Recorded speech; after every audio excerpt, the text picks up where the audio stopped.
നമുക്കൊന്ന് പ്രാർത്ഥിച്ചുകൊണ്ട് ആരംഭിക്കാം. പിതാവിൻ്റെയും പുത്രൻ്റെയും പരിശുദ്ധാത്മാവിൻ്റെയും നാമത്തിൽ ആമേൻ. കർത്താവായ മിശിഹായെ, ഞങ്ങളുടെ രക്ഷകനും നാഥനുമായ അങ്ങയുടെ മനുഷ്യാവതാരത്തിൻ്റെ ജൂബിലി ആഘോഷിക്കുന്ന ഈ കാലഘട്ടത്തിൽ 2025 വർഷങ്ങൾക്ക് മുൻപ് ഞങ്ങളോട് സംസാരിക്കാനായി ഈ ഭൂമിയിലേക്ക് ഇറങ്ങി വന്ന അങ്ങയുടെ അധരങ്ങളിൽ നിന്ന് വെളിവാക്കപ്പെട്ട ദൈവിക രഹസ്യങ്ങളെ ഞങ്ങൾ ധ്യാനിക്കുന്നു. കർത്താവെ, അങ്ങ് തന്നെയാണ് തിരുവചനം എന്ന് ഞങ്ങൾക്കറിയാം. വചനം അങ്ങ് തന്നെയാണ്. അങ്ങയുടെ വരവിന് ഒരുക്കമായ പഴയ നിയമത്തിൻ്റെ ഭാഗങ്ങളിലൂടെയാണ് ഞങ്ങൾ ഈ ദിവസങ്ങളിൽ കടന്നു പോകുന്നത്. പ്രത്യേകിച്ച് ഉൽപ്പത്തി ചരിത്രത്തിൻ്റെ ആരംഭത്തിൻ്റെ ആമുഖത്തിൻ്റെ സ്വഭാവങ്ങളെക്കുറിച്ചൊക്കെ ഞങ്ങൾ പഠിച്ചുകൊണ്ടിരിക്കുന്നു. നല്ല ഈശോയെ, കൂടുതൽ ആഴത്തിൽ വിശുദ്ധ ഗ്രന്ഥത്തെ അറിയുന്നത് വഴി ഞങ്ങൾ അങ്ങേ കൂടുതൽ അറിയും. അത് ഞങ്ങളുടെ ജീവിതത്തിന് കൂടുതൽ പ്രകാശവും ഞങ്ങളുടെ ജീവിതത്തിന് കൂടുതൽ അർത്ഥപൂർണതയും നൽകുവാൻ അത് കാരണമായി തീരുകയും ചെയ്യും. ഞങ്ങളെ അവിടുന്ന് ആശീർവദിക്കണമേ. തൊണ്ണൂറ് മണിക്കൂറിൽ അങ്ങ് ഞങ്ങളോട് സംസാരിക്കുകയും ഞങ്ങളുടെ ഹൃദയത്തെ അങ്ങയുടെ വചനത്താൽ ജ്വലിപ്പിക്കുകയും ചെയ്യണമേ. പരിശുദ്ധ മാതാവേ അമ്മ, ഞങ്ങൾക്കായി പ്രാർത്ഥിക്കണമേ. നന്മ നിറഞ്ഞ മറിയമേ, സ്വസ്തി, കർത്താവ് അങ്ങയുടെ കൂടെ സ്ത്രീകളിൽ അങ്ങ് അനുഗ്രഹിക്കപ്പെട്ടവളാകുന്നു. അങ്ങയുടെ ഉദരത്തിൻ്റെ ഫലമായി ഈശോ അനുഗ്രഹിക്കപ്പെട്ടവനാകുന്നു. പരിശുദ്ധ മറിയമേ, തമ്പുരാന്റെ അമ്മേ, പാപികളായ ഞങ്ങൾക്ക് വേണ്ടി ഇപ്പോഴും ഞങ്ങളുടെ മരണസമയത്തും തമ്പുരാനോട് അപേക്ഷിക്കണമേ. ആമേൻ. ഇപ്പോഴും എപ്പോഴും എന്നേക്കും ആമേൻ. ഈശോമിശിഹായ്ക്ക് സ്തുതിയായിരിക്കട്ടെ. നമ്മൾ ഈ ദിവസങ്ങളിലൊക്കെ പഠിച്ചുകൊണ്ടിരിക്കുന്നത് ഉൽപ്പത്തിയുടെ ആദ്യത്തെ അധ്യായത്തെക്കുറിച്ചാണ്. പ്രത്യേകിച്ച് സൃഷ്ടി വിവരണത്തെക്കുറിച്ചാണ് നമ്മൾ പഠിച്ചുകൊണ്ടിരിക്കുന്നത്. ഇതിനകത്ത് മനുഷ്യ സൃഷ്ടി എന്ന വലിയ കേന്ദ്ര ഭാഗത്തെക്കുറിച്ചാണ് നമ്മൾ കഴിഞ്ഞ ക്ലാസ്സിൽ സംസാരിച്ചത്. ഈ ക്ലാസ്സിൽ അതിൻ്റെ രണ്ടാം ഭാഗത്തെക്കുറിച്ച് പറയും. രണ്ട് മനുഷ്യ സൃഷ്ടി വിവരണങ്ങൾ വിശുദ്ധ ഗ്രന്ഥത്തിലുണ്ടല്ലോ. അത് രണ്ടും രണ്ട് തരത്തിലുള്ളതാണ്, രണ്ട് സ്വഭാവത്തിലുള്ളതാണ്. അപ്പം എന്താണ് ഇതിൻ്റെ സ്വഭാവത്തിൻ്റെ പ്രത്യേകത? ഇതിലൂടെ ദൈവം നമ്മോട് പറയാൻ ഉദ്ദേശിക്കുന്നത് എന്താണ്?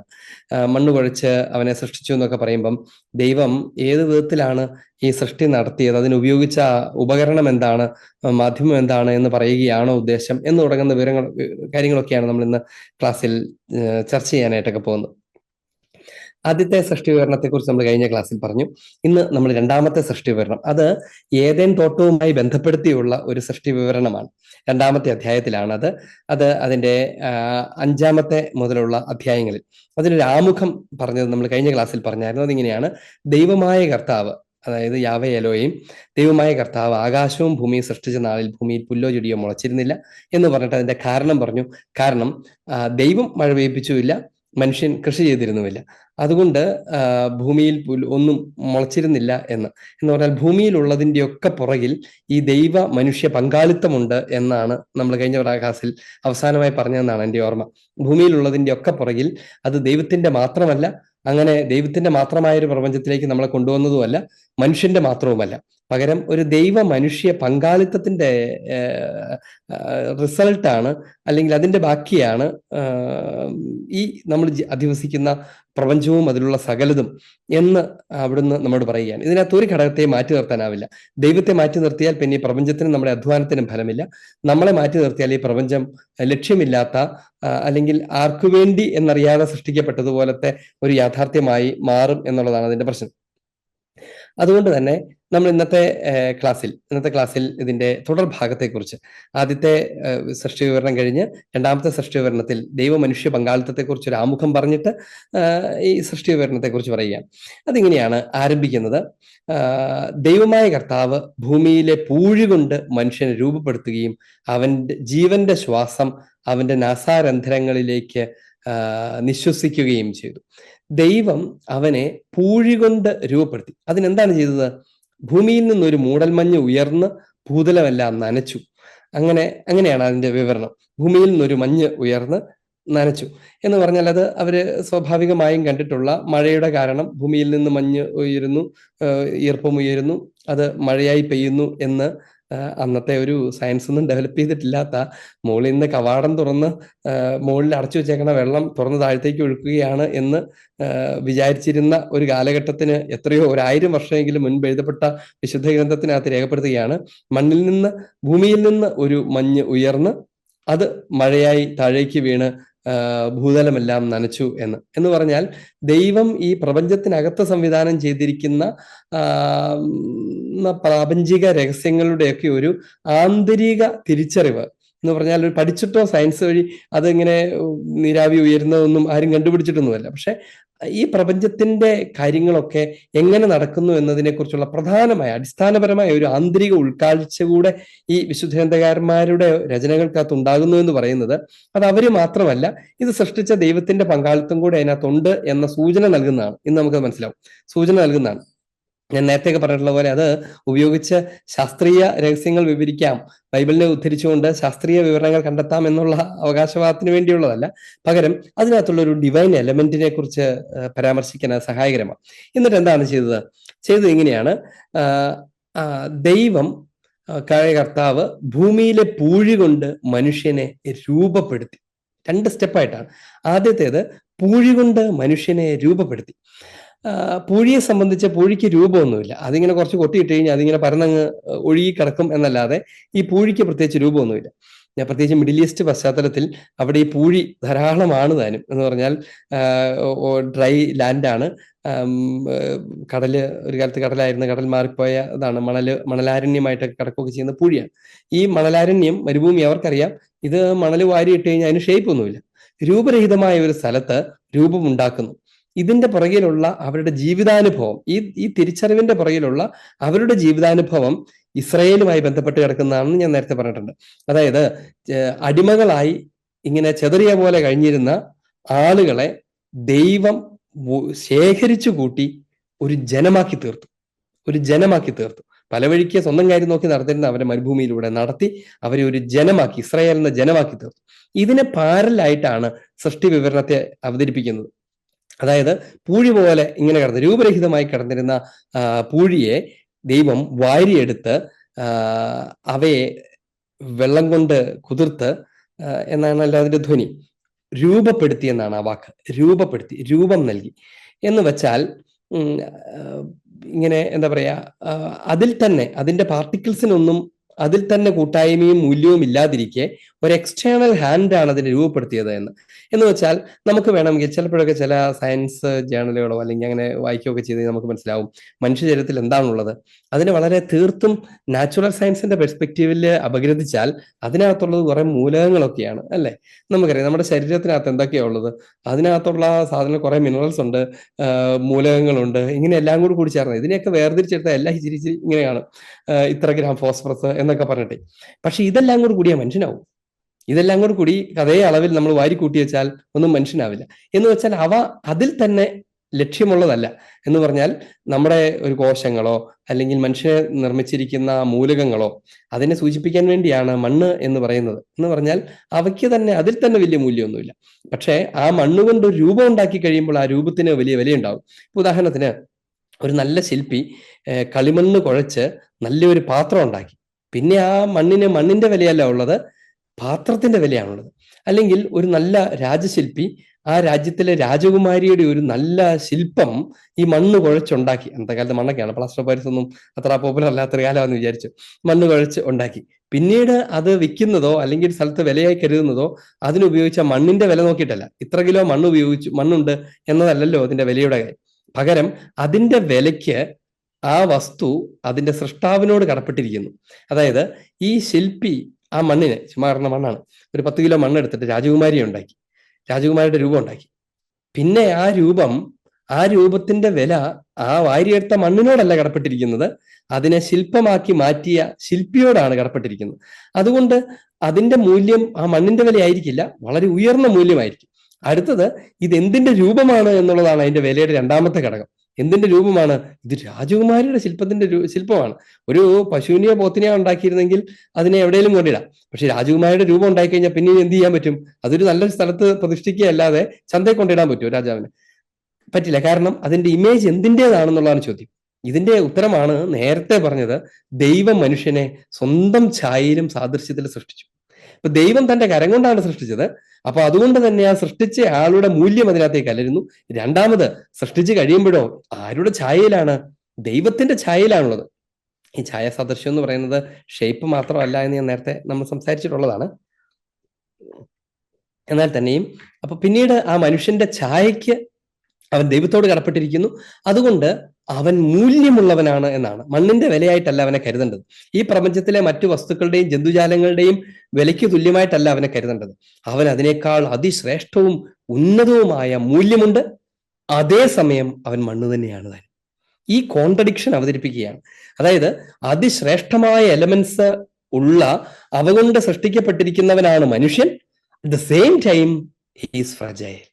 അവൻ പാപത്തിന് വിധേയനാണ്, അവൻ അഴുക്കുള്ളവനാണ്, അവൻ തിന്മയ്ക്ക് വശംവദനാകുന്നവനാണ്, അവൻ അപൂർണതയുള്ളവനാണ്, അവൻ വെറും സൃഷ്ടിയാണ്. ഇതൊക്കെയാണ്. But on the other hand അവന് വലിയ മഹത്വമുണ്ട്, അവന് വലിയ ഔന്നത്യമുണ്ട്. എന്ന് പറഞ്ഞാൽ ചുമ്മാ ആളുകൾ ചവിട്ടി നടന്നിരുന്ന ചെളിയെ, കളിമണ്ണിനെ വാരിയെടുത്തിട്ട് ശില്പി രൂപമാക്കി കഴിയുമ്പോൾ, ഒരു രാജകുമാരുടെ രൂപമാക്കി കഴിയുമ്പോൾ പിന്നീട് അത് വെറും ചവിട്ടുന്ന മണ്ണല്ല, എന്നാൽ ഇത് മണ്ണല്ലേ, എന്നാൽ അത് മണ്ണാണ് താനും. ഇങ്ങനെ ഒരു കോൺട്രഡിക്ഷൻ മനുഷ്യന്റെ എക്സിസ്റ്റൻസിനകത്തുണ്ട് എന്ന വളരെ ഉദാത്തമായ ഒരു ദൈവിക ദർശനം, ഒരു പരിധിവരെ ഒരു താത്വിക ദർശനം കൂടെയാണ് അതിനകത്ത് അവതരിപ്പിക്കുന്നത്. ഈ മണ്ണുകൊണ്ട് കുഴച്ചു അല്ലെങ്കിൽ പൂഴി കൊണ്ടുണ്ടാക്കി എന്ന് പറയുന്ന കാര്യത്തിനകത്ത്. ഇനി ദൈവം എന്താ ചെയ്തത്? ഈ പൂഴി വാരിയെടുത്ത് അവനെ രൂപപ്പെടുത്തി എന്നാണ്. അവന്റെ രൂപത്തിന് അവൻ ദൈവത്തോട് കടപ്പെട്ടിരിക്കുന്നു. അപ്പോഴാണ് അവനൊരു രൂപം ഉണ്ടാകുന്നത്. അല്ലെങ്കിലോ രൂപരഹിതനാണ് അവൻ. രൂപരഹിതമായ ഒരു അവസ്ഥയാണ് മനുഷ്യൻ ഉണ്ടാവുക. ഈ രൂപപ്പെടുത്തി എന്ന് പറയുന്നതിനകത്ത് അവൻ ഇങ്ങനെ ഒരു ഷേപ്പ് ഉണ്ടാക്കിയെന്നല്ല മനസ്സിലാക്കേണ്ടത്.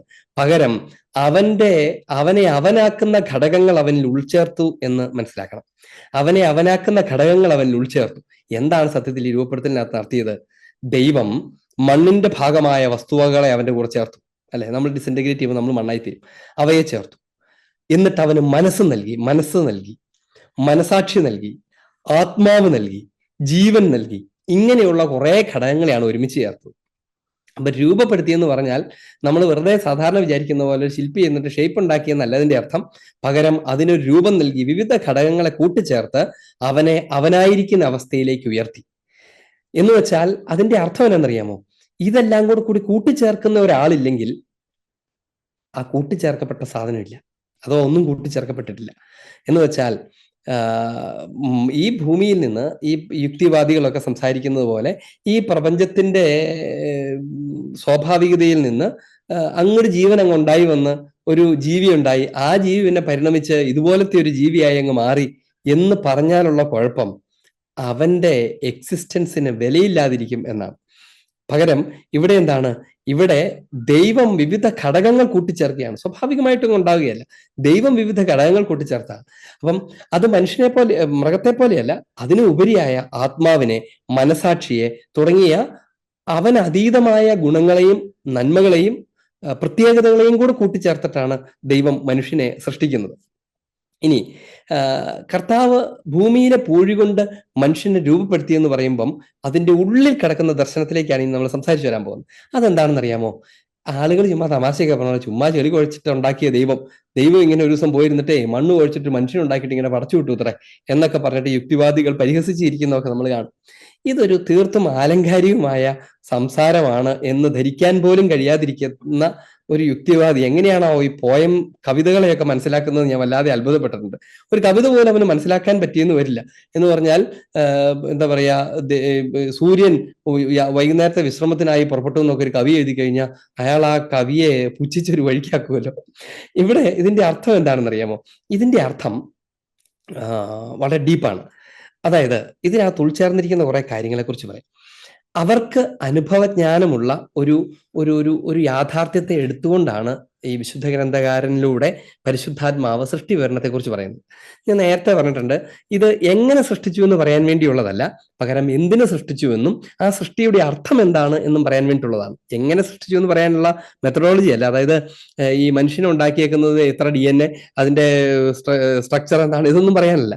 പകരം എന്തിനു സൃഷ്ടിച്ചു എന്നും അവൻ ആരാണ് എന്നും ഒക്കെ പറയാൻ വേണ്ടിയിട്ടാണ്. ഇനി ഇതിനുപയോഗിക്കുന്ന ഒരു കൊള്ളാവുന്ന ഒരു ഇമേജറി അവരുടെ നാട്ടിൽ പരിചയമുള്ള ശില്പികൾ. അവരാണല്ലോ ഓരോന്നും നിർമ്മിക്കുകയൊക്കെ ചെയ്യുന്നത്. കുശവനോ ശില്പികളോ രണ്ടുമുണ്ട്. കുശവൻ ചെയ്യുന്നതും ഇത് രണ്ടും സമാനമായിട്ട് തന്നെ പറയാം. കുശവൻ ചെയ്യുന്നത് മണ്ണെടുത്തിട്ട് രൂപരഹിതമായ മണ്ണെടുത്തിട്ട് കുഴച്ചുണ്ടാക്കും, അല്ലെങ്കിൽ ശില്പി ഒരു രൂപം ഉണ്ടാക്കും. ഈ പശ്ചാത്തലം എടുക്കുവാണ്. ഇനി ഒരു ശില്പിയുടെ ഉദാഹരണം ഉപയോഗിച്ചുകൊണ്ട് അല്ലെങ്കിൽ പ്രതിരൂപം ഉപയോഗിച്ചുകൊണ്ട് സൃഷ്ടികർമ്മത്തെക്കുറിച്ച് പറയുമ്പം അത് എന്തിനാ പറഞ്ഞത്, അതിന്റെ ഹൈലൈറ്റ്സ് എന്താണെന്നാണ് നമ്മൾ നോക്കേണ്ടത്. അതിന്റെ ഹൈലൈറ്റ്സിന്റെ ഒന്നാമത്തെ കാര്യം എന്താണെന്നറിയാമോ? ഈ ശില്പം ഉണ്ടാക്കി നമ്മളിങ്ങനെ വിചാരിക്കുക, ഒരു വലിയ ശില്പി, ഇപ്പം മൈക്കലാഞ്ചലോ, ഡേവിഡ് എന്ന ശില്പം ഉണ്ടാക്കി.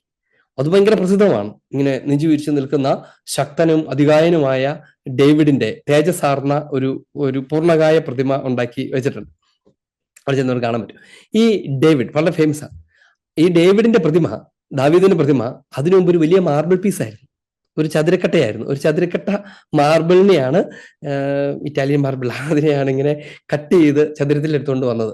ഈ കല്ല് അങ്ങനെ കൊണ്ടു വെച്ചേക്കുമ്പം അതിനകത്ത് എന്തെങ്കിലും കാണാൻ പറ്റും. പക്ഷെ കുറെ നാളുകൾ കഴിയുമ്പോൾ ഈ മൈക്കലാഞ്ചലോ കുറെ നാളുകൾ അതിന് മുൻപിൽ തപസ്സിരുന്ന് പ്രയത്നിച്ച് കഴിയുമ്പം പിന്നെ ഉണ്ടായി വരുന്നത് ദാവീദിന്റെ ശില്പമാണ്. ഇനി എന്താണ് അതിന്റെ ഉള്ളിൽ കിടക്കുന്നത്? ആദ്യത്തെ ചോദ്യം ഇതാണ്. ഈ കല്ല് അവിടെ കൊണ്ടുവച്ചുകൊണ്ട് ഇപ്പൊ ദാവീദിന്റെ ശില്പമുണ്ട്. അപ്പൊ ഇത് ദാവീദായി മാറുന്നതിന് മുൻപ് ഈ ദാവീദിന്റെ രൂപം എവിടെയായിരുന്നു? എവിടെയായിരുന്നു? കല്ലിലായിരുന്നു എന്ന് വേണേൽ പറയാം. പക്ഷെ കല്ലിലായിരുന്നു അല്ല, പകരം ആ ശില്പിയുടെ മനസ്സിലായിരുന്നു, ശില്പിയുടെ ഹൃദയത്തിലായിരുന്നു. മൈക്കലാഞ്ചലോയുടെ ഹൃദയത്തിൽ ആ കല്ലിനെ നോക്കുമ്പോൾ മൈക്കലാഞ്ചലോയ്ക്ക് ദാവീദിനെ കാണാം, നമുക്ക് കാണാൻ പറ്റത്തില്ല. തൻ്റെ ഹൃദയത്തിലുള്ള, തൻ്റെ മനസ്സിലുള്ള, തൻ്റെ ഉള്ളിലുള്ള ആ ദാവീദിന്റെ രൂപത്തെ ആ കല്ലിലേക്ക് ആവിഷ്കരിക്കുകയാണ് മൈക്കലാഞ്ചലോ ചെയ്തത്. അതായത് ഒരു ശില്പി എപ്പോഴും ശില്പം ഉണ്ടാക്കുമ്പോൾ ആ ശില്പം ഉണ്ടാകുന്നതിന് മുന്നേ ഉണ്ടാകപ്പെടേണ്ടത് ശില്പിയുടെ ഹൃദയത്തിലാണുള്ളത്. എന്ന് വെച്ചാൽ, മനുഷ്യ, നിന്നെ സൃഷ്ടിക്കുമ്പം നീ വെറുതെ യാദൃശ്ചികമായി ഉണ്ടായിപ്പോയ ഒരു ബൈ പ്രോഡക്റ്റ് ആണ് എന്ന് വിചാരിക്കരുത്. ഞാൻ എന്തോ ചെയ്തുകൊണ്ടിരുന്നപ്പോ തന്നെ ഉണ്ടായിപ്പോയതോ, അല്ലെങ്കിൽ ഈ മണ്ണിൽ നിന്ന് തന്നെത്താൻ അങ്ങ് വിടർന്നു വന്നതോ ആണെന്ന് വിചാരിക്കരുത്. പകരം നീ ജനിക്കുന്നതിന് മുൻപേ നിന്നെ എൻ്റെ ഹൃദയത്തിൽ ഞാൻ കണ്ടു എന്നാണ്. അതുകൊണ്ടാണ് നിന്റെ പേരെന്റെ ഉള്ളങ്കയിൽ രേഖപ്പെടുത്തിയിരുന്നെന്നും നീ ഉണ്ടാകുന്നതിന് മുൻപേ നിന്റെ മുടിനാര് പോലും ഞാൻ എണ്ണിയിരുന്നെന്നും ഒക്കെയുള്ള പ്രവാചക ഗ്രന്ഥങ്ങളിലെ പരാമർശങ്ങൾ ഇതിലോട്ട് റെഫർ ചെയ്യുന്നതാണ്. എന്ന് വെച്ചാൽ ചുമ്മാ പെട്ടെന്ന് അങ്ങ് ഉണ്ടായി വന്നപ്പോ ദൈവം നീ ഉണ്ടായോ എന്ന് കാണുന്നതല്ല. എന്ന് വെച്ചാൽ നമ്മളെ കുറിച്ചൊക്കെ നമ്മൾ ഓർക്കണം. നമ്മളിങ്ങനെ വെറുതെ ഇങ്ങനെ ഭൂമിയിലുണ്ടായി, ഒരാൾ കൂടെ ഉണ്ടായിട്ടുണ്ടല്ലോ, കൊള്ളാലോ എന്ന് പറഞ്ഞ് ദൈവം നോക്കുകയല്ല. നമ്മൾ ഓരോരുത്തരും സൃഷ്ടിക്കപ്പെടുന്നതിന് മുന്നേ തന്നെ നമ്മൾ ദൈവത്തിന്റെ സ്വപ്നത്തിൽ, ദൈവത്തിന്റെ ഹൃദയത്തിൽ, ദൈവത്തിന്റെ മനസ്സിലുണ്ട് എന്നുള്ളതാണ് അതിന്റെ കാര്യം. അത്രയും എന്ന് വെച്ചാൽ അതിന്റെ അർത്ഥം എന്താണെന്നറിയാമോ? നമുക്ക് ദൈവത്തിന്റെ മനസ്സിനോട് ബന്ധമുണ്ട് എന്നാണ്. ചുമ്മാ മണ്ണിന്റെ അല്ല, നമ്മൾ ദൈവത്തിന്റെ മനസ്സിൻ്റെതാണ് നമ്മൾ എന്നാണ് അതിന്റെ അർത്ഥം. ഇനി രണ്ടാമത്തെ കാര്യം, ദൈവം പൂഴി കൊണ്ട് അവനെ രൂപപ്പെടുത്തിയതാണ് എന്ന് പറഞ്ഞാൽ ദാറ്റ്സ് എ വിൽഫുൾ ആക്ട്, ബോധപൂർവമായ ഒരു പ്രവൃത്തിയാണ്. അതാണ് അതിന്റെ അടിസ്ഥാനം. എന്ന് വെച്ചാൽ ശില്പി ചുമ്മാ കുറച്ച് മണ്ണെടുത്ത് ചവിട്ടി കുറച്ചുകൊണ്ടിരുന്നപ്പോൾ രാജകുമാരി ഉണ്ടായി വന്നെന്ന് ആരെങ്കിലും പറഞ്ഞാൽ വിശ്വസിക്കുമോ? അങ്ങനെ ഉണ്ടായി വരുമോ? കുറെ മണ്ണെടുത്ത് ചവിട്ടി കുറച്ചുകൊണ്ടിരിക്കെ ഒരു രാജകുമാരി അങ്ങ് ഉണ്ടായി വന്നു, എന്നപ്പോൾ ഞാനെടുത്ത് അതിനെ എടുത്തു അവിടെ വെച്ചു. അങ്ങനെ ഒരിക്കലും സംഭവിക്കില്ല. പകരം there should be A wilful act, ബോധപൂർവമായ ഒരു ഇടപെടൽ അതിനകത്ത് ആവശ്യമുണ്ട്. ഇത് രാജകുമാരി ആകണം എന്ന് ആഗ്രഹിച്ചുകൊണ്ട് തന്നെയുള്ള ശില്പിയുടെ ഇടപെടലിൽ നിന്നേ അത് രാജകുമാരിയായി മാറുള്ളൂ. എന്നതുപോലെ മനുഷ്യൻ ഉണ്ടാകണം എന്ന് വിൽഫുൾ ആയിട്ട് ആഗ്രഹിച്ച ഒരാളുടെ ബോധപൂർവമായ ഇടപെടൽ മനുഷ്യ സൃഷ്ടിക്ക് പുറകിലുണ്ട് എന്നാണ് അതിന്റെ അർത്ഥം. ആഗ്രഹിച്ച ഒരാളുടെ ബോധപൂർവമായ ഇടപെടൽ എന്ന് പറഞ്ഞാൽ, ഈ പ്രകൃതി, ഈ യുക്തിവാദികളൊക്കെ, സയന്റിസ്റ്റുകളൊക്കെ പറയുന്നത് പോലെ ചുമ്മാ ഇങ്ങനെ യാദൃശ്ചികമായി ഇങ്ങനെ രൂപപ്പെട്ടു വന്നപ്പം ഇതിനകത്ത് മനുഷ്യനും ഉണ്ടായി എന്ന് പറയുന്നതല്ല. കാരണം എന്താന്ന് വെച്ചാൽ, ഇവൻ നമ്മുടെ ഈ എവല്യൂഷനിസ്റ്റുകളുടെ ഐഡിയ തന്നെ എടുക്കുക. എവല്യൂഷനിസ്റ്റുകൾ എന്താ പറയുന്നത്? ആദ്യം ഏകോശജീവിയായിരുന്നു, പിന്നെ അത് പറഞ്ഞ് ബഹുകോശമായി, പിന്നെ അത് പിന്നീട് കടലിൽ നിന്ന് കരയ്ക്ക് കയറി, അത് പിന്നെ രൂപാന്തരപ്പെട്ടു, സാഹചര്യങ്ങളുടെ സമ്മർദ്ദം അവനെ മാറ്റി, ചുറ്റുപാടിനോട് അവൻ അനുരൂപപ്പെട്ടു, നാച്ചുറൽ സെലക്ഷൻ നടന്നു, സർവൈവൽ ഓഫ് ദ ഫിറ്റസ്റ്റ് നടന്നു. ഇങ്ങനെയൊക്കെ വന്ന് അങ്ങനെയാണ് മനുഷ്യനുണ്ടായത്. ശരി, ആയിക്കോട്ടെ. പക്ഷെ ചോദ്യം ഇതാണ്, ഇങ്ങനെയൊക്കെ സംഭവിച്ച് ഈ മനുഷ്യനിലേക്ക് തന്നെ എങ്ങനെ എത്തി എന്ന് വെച്ചാൽ, ഈ ചെറിയ ഒരു അർത്ഥമില്ലാത്ത ഒരു കോശത്തിൽ നിന്ന് തന്നെക്കുറിച്ച് തന്നെയും അവബോധമുള്ള, സകലതിനെയും അപഗ്രഥിക്കാൻ കൂടെ കഴിവുള്ള ഒരു മനുഷ്യാസ്തിത്വത്തിലേക്ക് ഇത് വളർന്നു എന്ന് പറയുമ്പോൾ, കുറെ മണ്ണ് അവിടെ കടന്ന് കാറ്റടിച്ചപ്പോൾ അങ്ങോട്ടും ഇങ്ങോട്ടും ആടിയിട്ട് ഒരു ശില്പം ഉണ്ടായി വന്നു എന്ന് പറയുമ്പം ഒരാൾക്ക് എന്തുമാത്രം ഒരു അർത്ഥമില്ലായ്മ തോന്നുമോ? നിങ്ങളൊന്ന് ആലോചിക്കും. ഞാൻ ഇങ്ങനെ വാദിക്കുമെന്ന് വിചാരിച്ചു. ഇവിടെ ഒരു ശില്പം ഇരിക്കും. എങ്ങനെ ഉണ്ടായതാ? കുറെ നാൾ ഇങ്ങനെ അങ്ങോട്ട് കാറ്റടിക്കുമായിരുന്നു, പൊടിയൊക്കെ അങ്ങോട്ടും ഇവിടെ ഒക്കെ പറഞ്ഞു. അങ്ങനെ അവസാനമാണ് ഇതാ ഈ ശില്പം ഉണ്ടായി വന്നതെന്ന് ഞാൻ പറഞ്ഞാൽ നിങ്ങൾ വിശ്വസിക്കുമോ? ഒരു മനുഷ്യൻ അത് അംഗീകരിക്കുമോ? ആളുകൾ അതിനെ പുച്ഛിക്കില്ലേ? പുച്ഛിക്കും. കാരണം എന്താണ്? അങ്ങനെ ഒരിക്കലും സംഭവിക്കാൻ പറ്റില്ല. കാരണം അതിനകത്ത് ബോധപൂർവമായ ലക്ഷ്യം വെച്ചുള്ള ഒരു ഇടപെടൽ ആവശ്യമുണ്ട്. വെറുതെ കാറ്റടിക്കുന്നതിന് ലക്ഷ്യമൊന്നുമില്ല. ഈ പ്രപഞ്ചത്തിന് അതിന്റെ യാത്രയിൽ സ്വാഭാവികമായ ഒരു ലക്ഷ്യം ഉൾച്ചേർന്നിട്ടുണ്ട് എന്നാണ് അതിന്റെ അർത്ഥം. ഒരു ലക്ഷ്യം ഉൾച്ചേർന്നിട്ടുണ്ട്. ആ ലക്ഷ്യത്തിലേക്കാണ് ഈ പ്രപഞ്ചം മുഴുവനും കുതിച്ചുകൊണ്ടിരിക്കുന്നത്. അല്ലാണ്ട് ചുമ്മാ വെറുതെ അർത്ഥമില്ലാത്ത ചാഞ്ചാട്ടത്തിനകത്തല്ല. അപ്പം ഒരു ഏകോശ ജീവി മനുഷ്യനായി തീർന്നിട്ടുണ്ടെങ്കിൽ അതിലേക്ക് വളരെ ഗ്രാജുവൽ ആയിട്ടുള്ള ലക്ഷ്യബോധത്തോടു കൂടെയുള്ള ഒരു വളർച്ച, ഒരു ഒരു ഒരു ഒരു യാത്ര സംഭവിച്ചിട്ടുണ്ട് എന്നത് യാഥാർത്ഥ്യമാണ്. അതുകൊണ്ട് ആ യാത്രയെക്കുറിച്ചാണ് ഇവിടെ പരാമർശിക്കുന്നത്. അങ്ങനെ ഒരു യാത്ര സംഭവിച്ചിട്ടുണ്ട്. ആ യാത്ര യുടെ പുറകിൽ ദൈവത്തിന്റെ കരമുണ്ട് എന്നാണ് അതിന്റെ അർത്ഥം. വെറും പൂഴിയെ ഒരു ശില്പിക്ക് മാത്രമേ ഒരു ശില്പമാക്കാൻ കഴിയൂ. അതിന് പൂഴി വിചാരിച്ചാൽ പോരാ, ശില്പി വിചാരിക്കണം എന്നതാണ് അതിന്റെ രണ്ടാമത്തെ കാര്യം. ഇനി മൂന്നാമത്തെ കാര്യം എന്താണെന്നറിയാമോ? ഈ ശില്പത്തിന്റെ മൂല്യത്തെക്കുറിച്ചാണ്. മൂല്യം, ശില്പത്തിന്റെ മൂല്യം എന്താണ്? നമ്മളൊന്ന് ആലോചിച്ച് നോക്കി. ഇപ്പൊ നിങ്ങളാണ് ഈ ശില്പം ഉണ്ടാക്കുന്നത് വിചാരിച്ചു. നിങ്ങൾക്ക് അത്യാവശ്യം രൂപമൊക്കെ ഉണ്ടാക്കാൻ അറിയാം. അപ്പൊ ഒരു ദിവസം നിങ്ങൾ പറഞ്ഞു, അച്ഛാ നമുക്ക് നമ്മുടെ സെമിത്തേരിയിൽ നല്ലൊരു മാലാഖയുടെ രൂപം ഉണ്ടാക്കി വെക്കണം, എന്നിട്ട് മാലാഖയുടെ കയ്യിൽ പുനരുദ്ധാനം ജീവനും ഞാനാണെന്നൊക്കെ എഴുതിയ ഒരു ഇതൊക്കെ ഉണ്ടാക്കി വെക്കണം, ഞാൻ ഉണ്ടാക്കട്ടെ എന്ന്. അപ്പൊ അച്ഛൻ സെമിത്തേരിയിൽ വെക്കാമല്ലോ, ഇത് ധൈര്യമായിട്ട് ഉണ്ടാക്കി. അതൊക്കെ നമ്മൾ വീട്ടിൽ ഇരുന്നിട്ട് കുറച്ച് പ്ലാസ്റ്റർ ഓഫ് പാരീസ് ഒക്കെ മേടിച്ചുകൊണ്ട് വന്ന് ആളുകൾ കുത്തിയിരുന്നതിന് ഷേപ്പൊക്കെ നമുക്ക് ഇച്ചിരി അറിയാം. നമ്മൾ അങ്ങനെയൊക്കെ ഉണ്ടാക്കി ഇങ്ങനെ രൂപമൊക്കെ ഉണ്ടാക്കിയിട്ട് ഇങ്ങനെ അവസാനം ഫൈനലി ഉണക്കാൻ വെച്ചേക്കുക. ഉണക്കാൻ വെച്ചേക്കുമ്പോഴാണ് നമ്മുടെ വീട്ടിലെ ഇളയ സന്താനം തുള്ളിക്കളിച്ചുകൊണ്ട്, ഹായ് നല്ല മാലാക, ഈ മാലാകയുടെ കൈ ഞാൻ എടുത്തോണ്ട് പോവാണ് എന്ന് പറഞ്ഞിട്ട് അതിന്റെ ഒരു കൈ ഒടിച്ചിട്ട് കൊച്ചു പോയി എന്ന് വിചാരിക്കും. നിങ്ങൾ എന്ത് ചെയ്യും? നിങ്ങള് കൈ കിട്ടണെടുത്ത് അതിന്റെ പുറകെ ഓടും. കുട്ടിപ്പിശാചെ, എന്റെ മാലാക ഉണ്ടാക്കിയ ശില്പി പിശാചിനെ പോലെ അതിന്റെ പുറകെ ഓടും, അതിന്റെ എടുത്തിട്ട് തല്ലി കൊടുക്കും. അപ്പൊ കൊച്ചു ചോദിക്കും, ഈ പ്ലാസ്റ്റർ ഓഫ് പാരീസിന്റെ ഒരു കഷ്ണം ഞാൻ എടുത്തതിനാണോ അപ്പൻ നീ തല്ലുന്നത്? അവിടുത്തെ പ്രശ്നം എന്താണെന്നറിയാമോ? അതപ്പോൾ വെറും ഒരു പ്ലാസ്റ്റർ ഓഫ് പാരീസിന്റെ കഷ്ണമല്ല. പകരം ഈ ശില്പം എന്താണെന്നറിയാമോ? അതാ ശില്പിയുടെ അപ്പന്റെ ആത്മാവിഷ്കാരമാണ്. അതാണ് അതിന്റെ പദം, ആത്മാവിഷ്കാരം. അവന്റെ ആത്മത്തിലുള്ളതിനെ അവൻ ആവിഷ്കരിച്ചതാണ്. അതിനെ ഓടിക്കാൻ ആരെയും സമ്മതിക്കില്ല, അതിനെ ചവിട്ടിക്കൂട്ടാൻ ആരും സമ്മതിക്കില്ല. കാരണം അതിന് ആ ഉണ്ടാക്കിയ ആളോടൊരു ആത്മബന്ധമുണ്ട്. അയാളുടെ ജീവനാണ് അത്, ആ ആളുടെ സ്വന്തമാണ് അത്, ആ ആളുടെ സ്വപ്നമാണ് അത്. എന്ന് വെച്ചാൽ വെറുതെ ഒരു കളിമണ്ണല്ല അദ്ദേഹത്തിനത്. ഇത് പറഞ്ഞിട്ട് വിശുദ്ധഗ്രന്ഥം നമ്മളോട് പറയുകയാണ്, ദൈവത്തിന് നീ വെറുതെ ഈ ഭൂമിയിലെ കുറച്ച് മൂലകങ്ങളല്ല, മറ്റു മൃഗങ്ങളെ ജന്തുക്കളെ പോലെ ഒരു സാധനമല്ല. പകരം എൻ്റെ ആത്മാവിന്റെ ആവിഷ്കാരമാണ് നീ എൻ്റെ ഹൃദയത്തിലാണ് ആദ്യം ഉണ്ടായിരുന്നത്. അതിന് ഞാനാണ് രൂപം നൽകിയത്, ഞാനാണ് അതിനെ സൃഷ്ടിച്ചത്. അതുകൊണ്ട് നീയും ഞാനും തമ്മിൽ പുറത്തുനിന്ന് ആരും ചെയ്യേണ്ടി വരാത്ത പോലെ ഒരു ആന്തരിക ബന്ധം സ്വാഭാവികമായിട്ടുണ്ട്. അത് ആരെങ്കിലും പറഞ്ഞ് വേദപാഠ ക്ലാസ്സിൽ പഠിച്ചുകൊണ്ടല്ലേ ഈ ബന്ധം ഉണ്ടായത്? സ്വാഭാവികമായിട്ടുണ്ട്. അതുകൊണ്ടാണ് പ്രാചീന മനുഷ്യൻ മുതൽ ലോകത്തിലെ എല്ലാ സ്ഥലങ്ങളിലും മനുഷ്യൻ ഉത്ഭവിച്ചിടത്തൊക്കെ അവൻ ദൈവത്തെ അന്വേഷിച്ചത്. ഒരുപക്ഷെ അവന്റെ വിചാരം അനുസരിച്ച് അവനൊരു കല്ലോ മണ്ണോ ഒക്കെ എടുത്തു വെച്ചിട്ട് ഒരു ദൈവത്തെയൊക്കെ ഉണ്ടാക്കുകയൊക്കെ ചെയ്തിട്ടുണ്ടാവാം. പക്ഷേ ദൈവം മനുഷ്യനെ സൃഷ്ടിച്ചത് അവനോടുള്ള ഒരു ആത്മബന്ധത്തോടു കൂടിയാണ്. അവൻ അത് ഉപേക്ഷിച്ചിട്ട് ജീവിക്കാൻ പറ്റില്ല എന്നതാണ് അതിന്റെ സത്യം. ശില്പിയോടുള്ള ശില്പിക്ക് ശില്പത്തോടുള്ള ബന്ധം ദൈവത്തിന് നമ്മോടുണ്ട് എന്നാണ് അതിന്റെ ഉള്ളർത്ഥം. അങ്ങനെ അങ്ങ് തുടങ്ങിയിട്ട് ഒരു ശില്പി ശില്പം ഉണ്ടാക്കുന്നു എന്ന് പറയുന്നതിന്റെ ആന്തരിക ഭാവങ്ങൾ മുഴുവനും മനുഷ്യ സൃഷ്ടിയിൽ ഉൾച്ചേർന്നിട്ടുണ്ട് എന്ന് നമ്മെ പഠിപ്പിക്കാൻ വേണ്ടിയിട്ടാണ് വിശുദ്ധ ഗ്രന്ഥകാരൻ ഒറ്റ വാചകം കൊണ്ട് ഇങ്ങനെ പറയുന്നത്. ദൈവമായ കർത്താവ് ഭൂമിയിലെ പൂഴി കൊണ്ട് മനുഷ്യനെ രൂപപ്പെടുത്തി. തീർന്നില്ല. എന്നിട്ട് എന്ത് ചെയ്തു? ജീവന്റെ ശ്വാസം അവന്റെ നാസാരന്ധ്രങ്ങളിലേക്ക് നിശ്വസിക്കുകയും ചെയ്തു. ജീവന്റെ ശ്വാസം അവന്റെ മൂക്കിലേക്ക് നിശ്വസിക്കുകയും ചെയ്തു. രണ്ട് കാര്യങ്ങൾ ഒരുമിച്ചാണ്. ഒന്ന് അവനെ രൂപപ്പെടുത്തിയതിനെ കുറിച്ച്, അതിനുശേഷം അവന് ജീവൻ നൽകിയതിനെ കുറിച്ച്. ഇതിന്റെ ഉള്ളർത്ഥം എന്താണെന്നറിയാമോ? അതിന്റെ ബേസിക് അർത്ഥം ഇതാണ്. ഈ ജീവൻ ഇതെവിടെ നിന്ന് വരുന്നു, എവിടെ ഇരിക്കുന്നു? നമ്മൾ അതിനെക്കുറിച്ച് ആലോചിച്ചിട്ടുണ്ടോ? ജീവൻ എവിടെയാണ് ജീവൻ? ഞാൻ വളരെ പണ്ട് ഒരു 17 വർഷം മുമ്പാണെന്ന് തോന്നുന്നു, ഞാൻ ഇങ്ങനെ വേദപാഠം പഠിപ്പിച്ചുകൊണ്ടിരുന്ന സമയത്ത്, ഞാനിതിപ്പോഴും ഓർത്തിരിക്കുന്നു, വേദപാഠം പഠിപ്പിച്ചുകൊണ്ടിരുന്ന സമയത്ത് പിള്ളേരോട് ഇങ്ങനെ ജീവന്റെ മഹത്വം എന്ന് പറഞ്ഞൊരു പാഠം കണ്ടുണ്ട്. അപ്പം +1 +2 കണ്ട. അപ്പൊ ഞാൻ അവരോട് ഇങ്ങനെ ക്ലാസ്സൊക്കെ തുടങ്ങാൻ നേരത്തെ ജീവൻ ദൈവത്തിന്റെ ദാനമാണെന്നൊക്കെ പറയണമല്ലോ. അപ്പൊ ഇത് എവിടെ നിന്ന് വന്നൊന്നും ആർക്കും അറിയത്തില്ല, ദൈവത്തിൽ നിന്നുള്ളതാന്നൊക്കെ പറയാൻ വേണ്ട. ഞാനിങ്ങനെ പിള്ളേരോട് ചോദിച്ചു, ഈ ജീവൻ എവിടെയാണ് ജീവൻ ഇരിക്കുന്നതെന്ന് അറിയാമോ? നമുക്കൊക്കെ ജീവൻ ഉണ്ടല്ലോ, ഈ ജീവൻ എവിടെയാണ് ഇരിക്കുന്നതെന്ന് അറിയാമോ എന്ന് ചോദിച്ചു. അപ്പം രക്തമാണ് ഞരമ്പിലാണ് കിടക്കണതെന്ന് അറിയാം, ജീവൻ എവിടെയാണ് കിടക്കുന്നതെന്ന് അറിയാമോ എന്ന് ചോദിച്ചു. അപ്പൊ പിള്ളേർ അപ്പോഴാണ് ആലോചിക്കുന്നത്, ശരിയാണല്ലോ, ജീവൻ ഇപ്പൊ എവിടെയാണ് ഇരിക്കുന്നത്?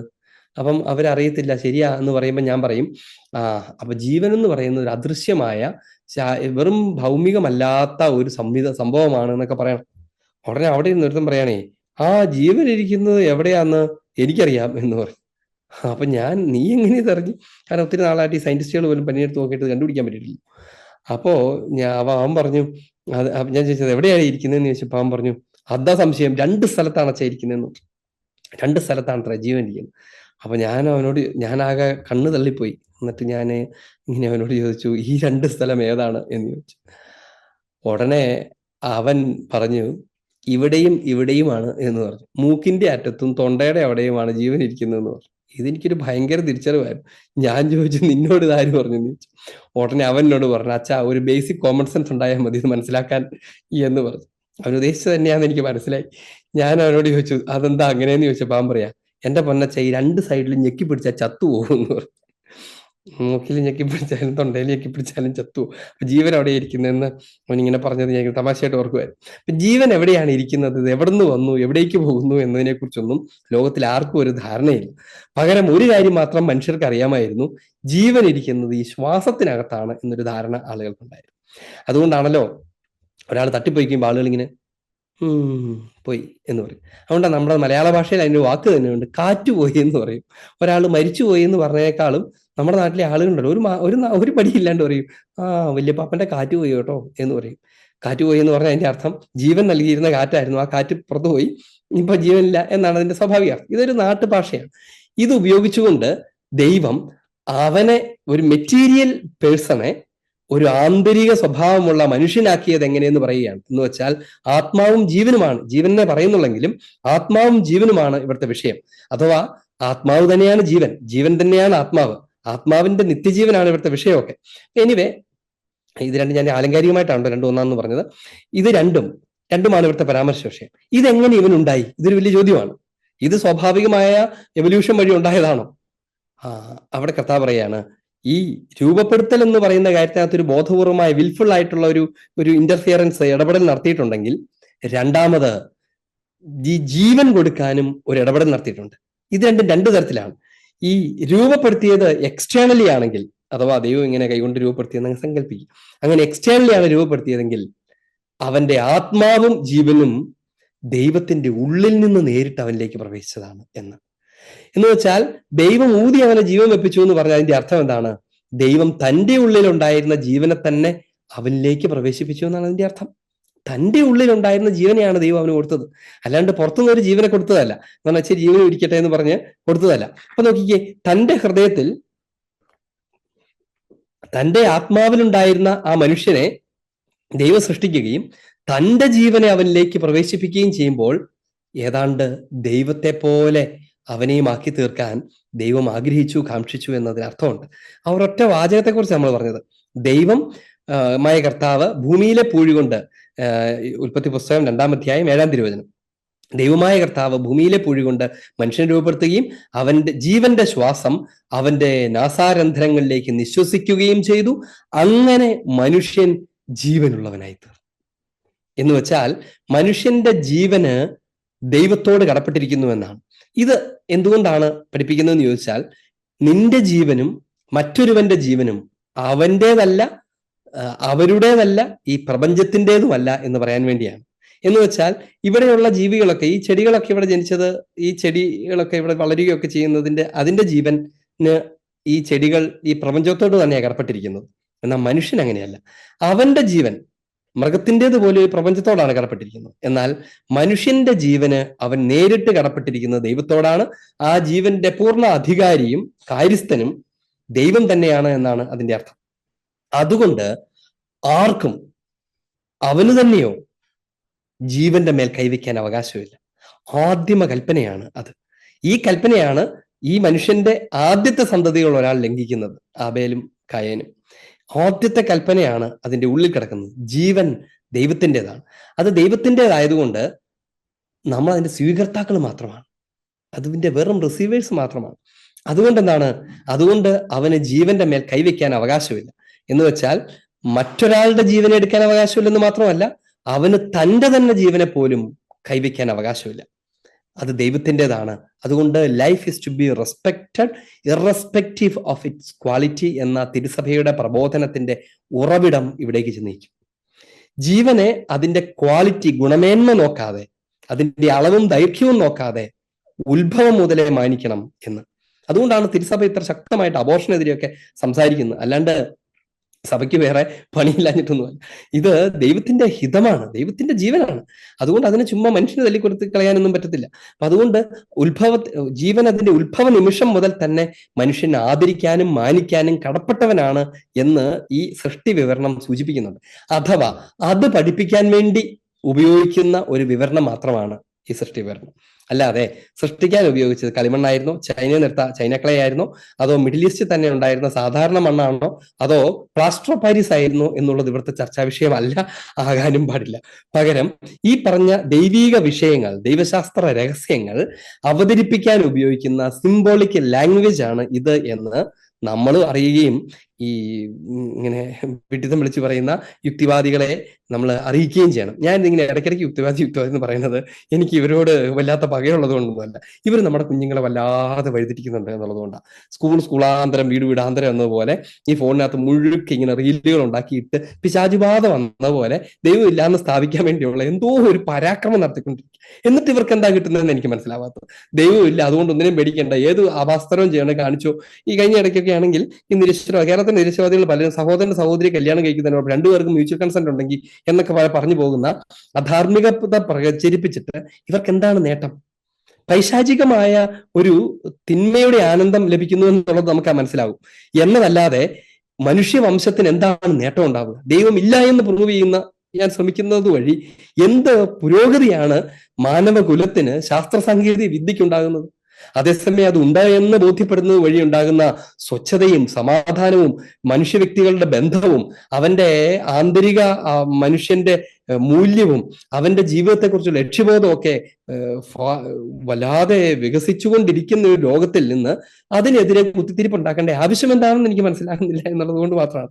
ഇത് പോരാഞ്ഞിട്ട് നമ്മുടെ സ്കൂളുകളിലൊക്കെ കഴിഞ്ഞിടയ്ക്ക് തന്നെ KCBC അതിനെക്കുറിച്ച് ശക്തമായിട്ട് പറയേണ്ടി വന്നു. അതായത് നിരീശ്വരവാദ സംഘടനകൾ നമ്മുടെ വിദ്യാലയങ്ങളിൽ പ്രവേശിച്ച് ശാസ്ത്രം പഠിപ്പിക്കാനുള്ള വ്യാജേന വന്നിട്ട് നിരീശ്വരവാദവും അതിനോട് ചേർന്ന് പോകുന്ന വികലമായ യുക്തിചിന്തകളും ഒക്കെ പ്രചരിപ്പിക്കാനായിട്ടുള്ള ഇടമാക്കി നമ്മുടെ വിദ്യാലയങ്ങൾ മാറ്റുന്നു എന്ന് KCBC വളരെ ശക്തമായിട്ട് വാൺ ചെയ്തു. കുറച്ച് കാലങ്ങളായി തുടങ്ങിയിട്ട് നമ്മൾ അതിനെക്കുറിച്ച് തിരിച്ചറിവില്ലാത്തവരാവുകയും നമ്മുടെ വിദ്യാലയങ്ങളൊക്കെ തന്നെ ഇതിന് തുറന്നു കൊടുക്കും. ഇനിയിപ്പോൾ വിദ്യാലയം തുറന്നു കൊടുത്തില്ലേ പോലും നിറച്ച് ഇവരുടെ ഫോണുകളിലൂടെയൊക്കെ ഇതാ വന്നുകൊണ്ടിരിക്കും. അപ്പൊ അതുകൊണ്ട് റീസണബിൾ ആയിട്ട് നമ്മൾ ഇതിനെക്കുറിച്ച് സംസാരിക്കാൻ ബാധ്യസ്ഥരാണ്. അവിടെ എല്ലാ എപ്പിസോഡിലും ഇച്ചിരി ഇതുമായിട്ട് ബന്ധപ്പെടുത്തിയ കാര്യങ്ങൾ പറഞ്ഞുകൊണ്ടിരിക്കും. ഇനി അത് കഴിഞ്ഞാൽ എന്താണ്, അങ്ങനെ മനുഷ്യ സൃഷ്ടിയുടെ കാര്യം പ്രതി. എന്നിട്ടോ അടുത്തത് ഇനി ഈ മനുഷ്യൻ എന്ത് ചെയ്യും? അതിനെക്കുറിച്ചാണ് പറയുന്നത്. അവിടുന്ന് കിഴക്ക് ഏദനിൽ ഒരു തോട്ടം ഉണ്ടാക്കി, താൻ രൂപം കൊടുത്ത മനുഷ്യനെ അവിടെ താമസിപ്പിച്ചു. ഒരു തോട്ടം ഉണ്ടാക്കി. തോട്ടം എന്നാണ് അതിനെ വിളിക്കുന്നത്. തോട്ടം എന്ന പദം ഗൻ എന്ന ഹിബ്രു പദമാണ്. ഗൻ എന്നാണ് അതിന്റെ അർത്ഥം. ഇങ്ങനെ പരിപാലിക്കുന്ന, വേലിയെ കെട്ടി ഉണ്ടാക്കിയ ഒരു തോട്ടമാണ്. ചുമ്മാ മണ്ണിനകത്തുനിന്ന് നമ്മൾ തോട്ടം ചുമ്മാ വെറുതെ ഭൂമി കിടക്കുക, അപ്പോൾ ഒരാൾ തോട്ടം ഉണ്ടാക്കാൻ തീരുമാനിച്ചു, വേലിയെ കെട്ടി അവിടെ നിലമൊക്കെ ഒരുക്കി അങ്ങനെ ഉണ്ടാക്കിയ ആ പ്രദേശത്തെയാണ് തോട്ടം എന്ന് വിളിക്കുന്നത്, ഗൻ. അപ്പൊ അവിടെ കിഴക്ക് ഏദനിൽ ഒരു തോട്ടം ഉണ്ടാക്കി എന്ന് നമ്മൾ വായിക്കും. എന്നിട്ട് ആ തോട്ടം അതൊരു സ്ഥലപ്പേരാണ് എന്ന് കരുതുന്ന ആൾക്കാരും ഉണ്ട്. പക്ഷെ അതിനേക്കാൾ അതിന്റെ അർത്ഥം അതൊരു സന്തോഷത്തിന്റെ ഇടം എന്നൊക്കെയാണ് ഏദൻ എന്ന വാക്കിന്റെ അർത്ഥം. അതിന്റെ വാച്യാർത്ഥം സന്തോഷത്തിന്റെ സ്ഥലം, സന്തോഷത്തിന്റെ പറുദീസ എന്നൊക്കെ പറയുന്ന അർത്ഥമൊക്കെയാണ് അതിനുള്ളത്. അങ്ങനെ ഒരു തോട്ടം ദൈവം മനുഷ്യനെ സൃഷ്ടിച്ച് കഴിഞ്ഞിട്ട് ഒരു തോട്ടം കൂടെ ഉണ്ടാക്കി. എന്നിട്ടോ താൻ രൂപം കൊടുത്ത മനുഷ്യനെ അവിടെ താമസിപ്പിച്ചു, അവിടെ കൊണ്ടുചെന്ന് വെച്ചു എന്നാണ് അതിന്റെ ഹീബ്രു മൂലം. അവിടെ കൊണ്ടുചെന്ന് വെച്ചു എന്ന് വെച്ചാൽ ഞാൻ നല്ലൊരു ശില്പം ഉണ്ടാക്കിയിട്ട് നല്ലൊരു സ്റ്റാൻഡുമേ കൊണ്ടുവച്ചു എന്ന് പറയുന്നത് പോലെയാണ് അത് ഈ അവതരണം. ദൈവം മനുഷ്യനെ സൃഷ്ടിച്ചു, എന്നിട്ട് തോട്ടം ഉണ്ടാക്കി, മനുഷ്യനെ അവിടെ കൊണ്ടുവച്ചു. ഇത് ശരിക്കും പറഞ്ഞാൽ അങ്ങനത്തെ ആ ഭാഷ പോലും ഉണ്ടാകുന്നത് ഇസ്രായേലിന്റെ പുറപ്പാട് അനുഭവത്തിൽ നിന്നാണ്. അതായത് കാനാൻ ദേശം ഇവർ ചെല്ലുന്നതിന് മുൻപേ അവിടെ ഒരുക്കപ്പെട്ടിരുന്ന ദേശമാണ്. അതുകൊണ്ടാണ് അവിടെ നിന്ന് ഇങ്ങനെ 2-3 പേര് കൂടിയിട്ട് മുന്തിരിക്കൊലയൊക്കെ ചുമന്നുകൊണ്ട് പോകുന്ന പരാമർശമൊക്കെ ഉണ്ടല്ലോ. അതുപോലത്തെ ഒരു നല്ല ഇടം ദൈവം ഒരുക്കി വെച്ചു. എന്നിട്ട് മരുഭൂമിയിൽ, ഈജിപ്തിലെ മരുഭൂമിയിൽ അടിമപ്പണി ചെയ്ത് കടന്നിരുന്ന അവനെ കൊണ്ടുവന്നിട്ട് അവിടെ കൊണ്ടുവച്ചു. എന്ന അവരുടെ ജീവിതാനുഭവത്തിൽ നിന്നാണ് ഈ പരാമർശം നടത്തുന്നത്. അവിടെ കൊണ്ടുവച്ചു. എന്നിട്ടെന്തുണ്ടായി? താൻ രൂപം കൊടുത്ത മനുഷ്യനെ അവിടെ താമസിപ്പിച്ചു. കാഴ്ചയ്ക്ക് കൗതുകവും ഭക്ഷിക്കാൻ സ്വാദുമുള്ള പഴങ്ങൾ കായ്ക്കുന്ന എല്ലാത്തരം വൃക്ഷങ്ങളും അവിടുന്ന് മണ്ണിൽ നിന്ന് പുറപ്പെടുവിച്ചു. കാഴ്ചയ്ക്ക് കൗതുകമുള്ള, ഭക്ഷിക്കാൻ സ്വാദുള്ള, പഴങ്ങൾ കായ്ക്കുന്ന ഉൾപ്പെടെയുള്ള എല്ലാത്തരം വൃക്ഷങ്ങളും ദൈവം അവിടുന്ന് കായ്ക്കുന്ന എല്ലാത്തരം വൃക്ഷങ്ങളും അവിടുന്ന് മണ്ണിൽ നിന്ന് പുറപ്പെടുവിച്ചു. ജീവന്റെ വൃക്ഷവും നന്മതിന്മകളെ കുറിച്ചുള്ള അറിവിന്റെ വൃക്ഷവും തോട്ടത്തിന് നടുവിൽ അവിടുന്ന് വളർത്തി എന്ന് പറഞ്ഞ് പിന്നെ തോട്ടത്തെ ഡെവലപ്പ് ചെയ്യുന്നതിനെ കുറിച്ചാണ് തുടർന്ന് നമ്മൾ വായിക്കുന്നത്. എന്ന് വെച്ചാൽ നമ്മൾ ആദ്യത്തെ വിവരണത്തിൽ എല്ലാം ഒരുക്കിയിട്ട് ദൈവം അവനെ അവിടെ കൊണ്ടാക്കി എന്ന് പറയുമ്പോൾ ഇവിടെ ബേസിക് ആയിട്ടുള്ള എല്ലാം ഒരുക്കി മനുഷ്യനെ ആക്കിയ ശേഷം ആ തോട്ടത്തെ വീണ്ടും ഫലമുള്ളതാക്കി എന്ന് പറയുകയാണ്. കാരണം അപ്പോഴേ അതിന് അർത്ഥമുള്ളതാണ്. കാരണം നമ്മൾ ആലോചിച്ച് നോക്കി, ഈ പഴങ്ങളൊക്കെ മനുഷ്യനില്ലെങ്കിൽ പിന്നെ ആർക്ക് വേണ്ടിയുള്ളതാണ്? ഈ പ്രപഞ്ചം ആർക്ക് വേണ്ടിയുള്ള? ചുമ്മാ അവിടെ നിന്ന് കായ്ക്കുന്നു, പൂക്കുന്നു, കൊഴിഞ്ഞു വീഴുന്നു, അതുകൊണ്ട് എന്ത് പ്രയോജനം? അപ്പം അവന് വേണ്ടിയാണ് ഇതെല്ലാം എന്ന് തന്നെയാണ്, അതായത് മുൻപ് പറഞ്ഞ അതേ അർത്ഥം തന്നെയാണ് ഇവിടുത്തെയും പരാമർശ വിഷയം. നമ്മൾ അവിടെ പറഞ്ഞു എല്ലാം ഒരുക്കി അതിന്റെ മകുടം മനുഷ്യനാണ്. ഇവിടെയും അത് തന്നെയാണ് അർത്ഥം.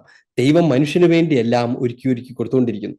എന്നിട്ടോ ഇനി കാഴ്ചയ്ക്ക് കൗതുകവും ഭക്ഷിക്കാൻ സ്വാദുമുള്ള പഴങ്ങൾ ദൈവം അവരെ ഒരുക്കി. ഇതിനകത്തൊരു ഭയങ്കര രസകരമായ ഒരു കാര്യമുണ്ട്. എന്താണെന്നറിയാമോ? അതായത് ഈ പിന്നീട് മനുഷ്യന്റെ ഫോൾ, അവന്റെ വീഴ്ചയെക്കുറിച്ച്, അവന്റെ അധപതനത്തെക്കുറിച്ച് പറയുന്ന സമയത്ത് പിശാചിന്റെ പ്രലോഭനത്തിനകത്ത് ഈ സർപ്പം വന്നിട്ട് അവളോട് പറയുകയാണ്. ഈ സംഭാഷണം നമ്മൾ അതിലേക്ക് വരാം.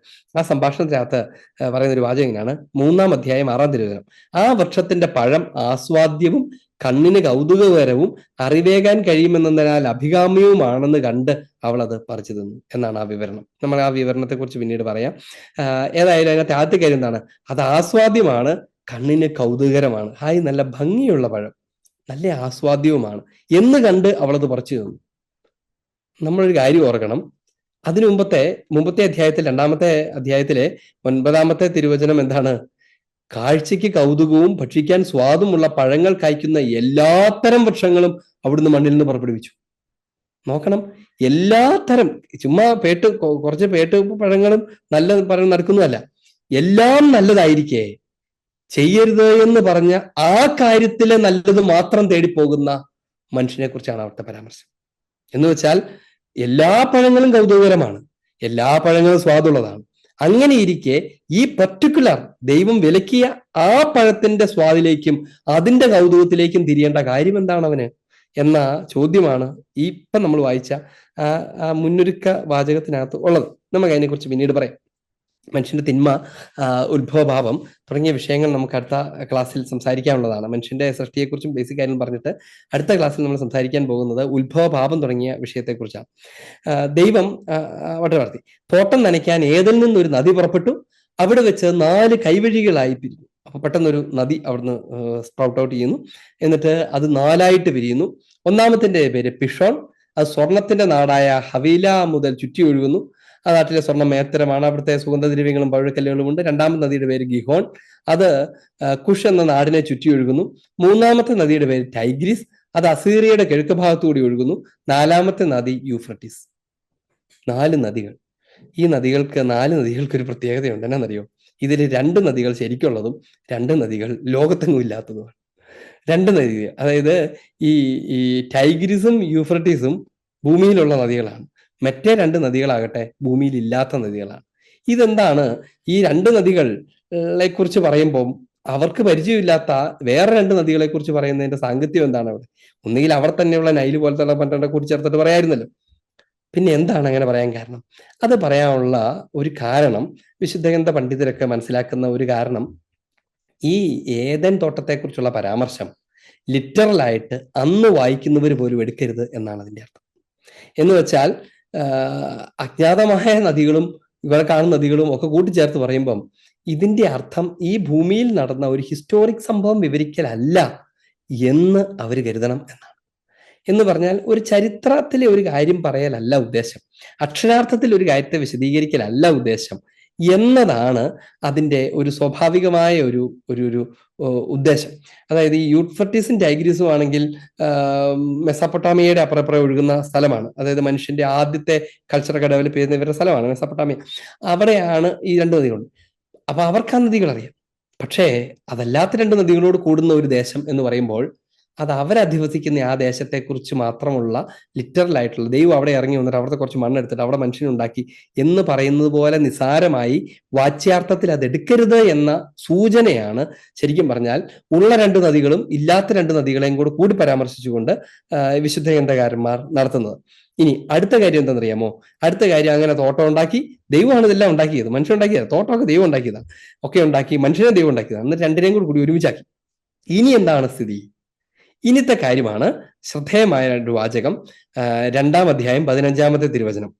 ഏദൻ തോട്ടം കൃഷി ചെയ്യാനും സംരക്ഷിക്കുവാനും ദൈവമായ കർത്താവ് മനുഷ്യനെ അവിടെയാക്കി. മനുഷ്യനെ അവിടെ കൊണ്ടുവച്ചു എന്നല്ല, അതിനെ എക്സ്പാൻഡ് ചെയ്യുകയാണ്. എന്തിനു വേണ്ടിയാണ്? രണ്ട് കാര്യത്തിന് വേണ്ടി.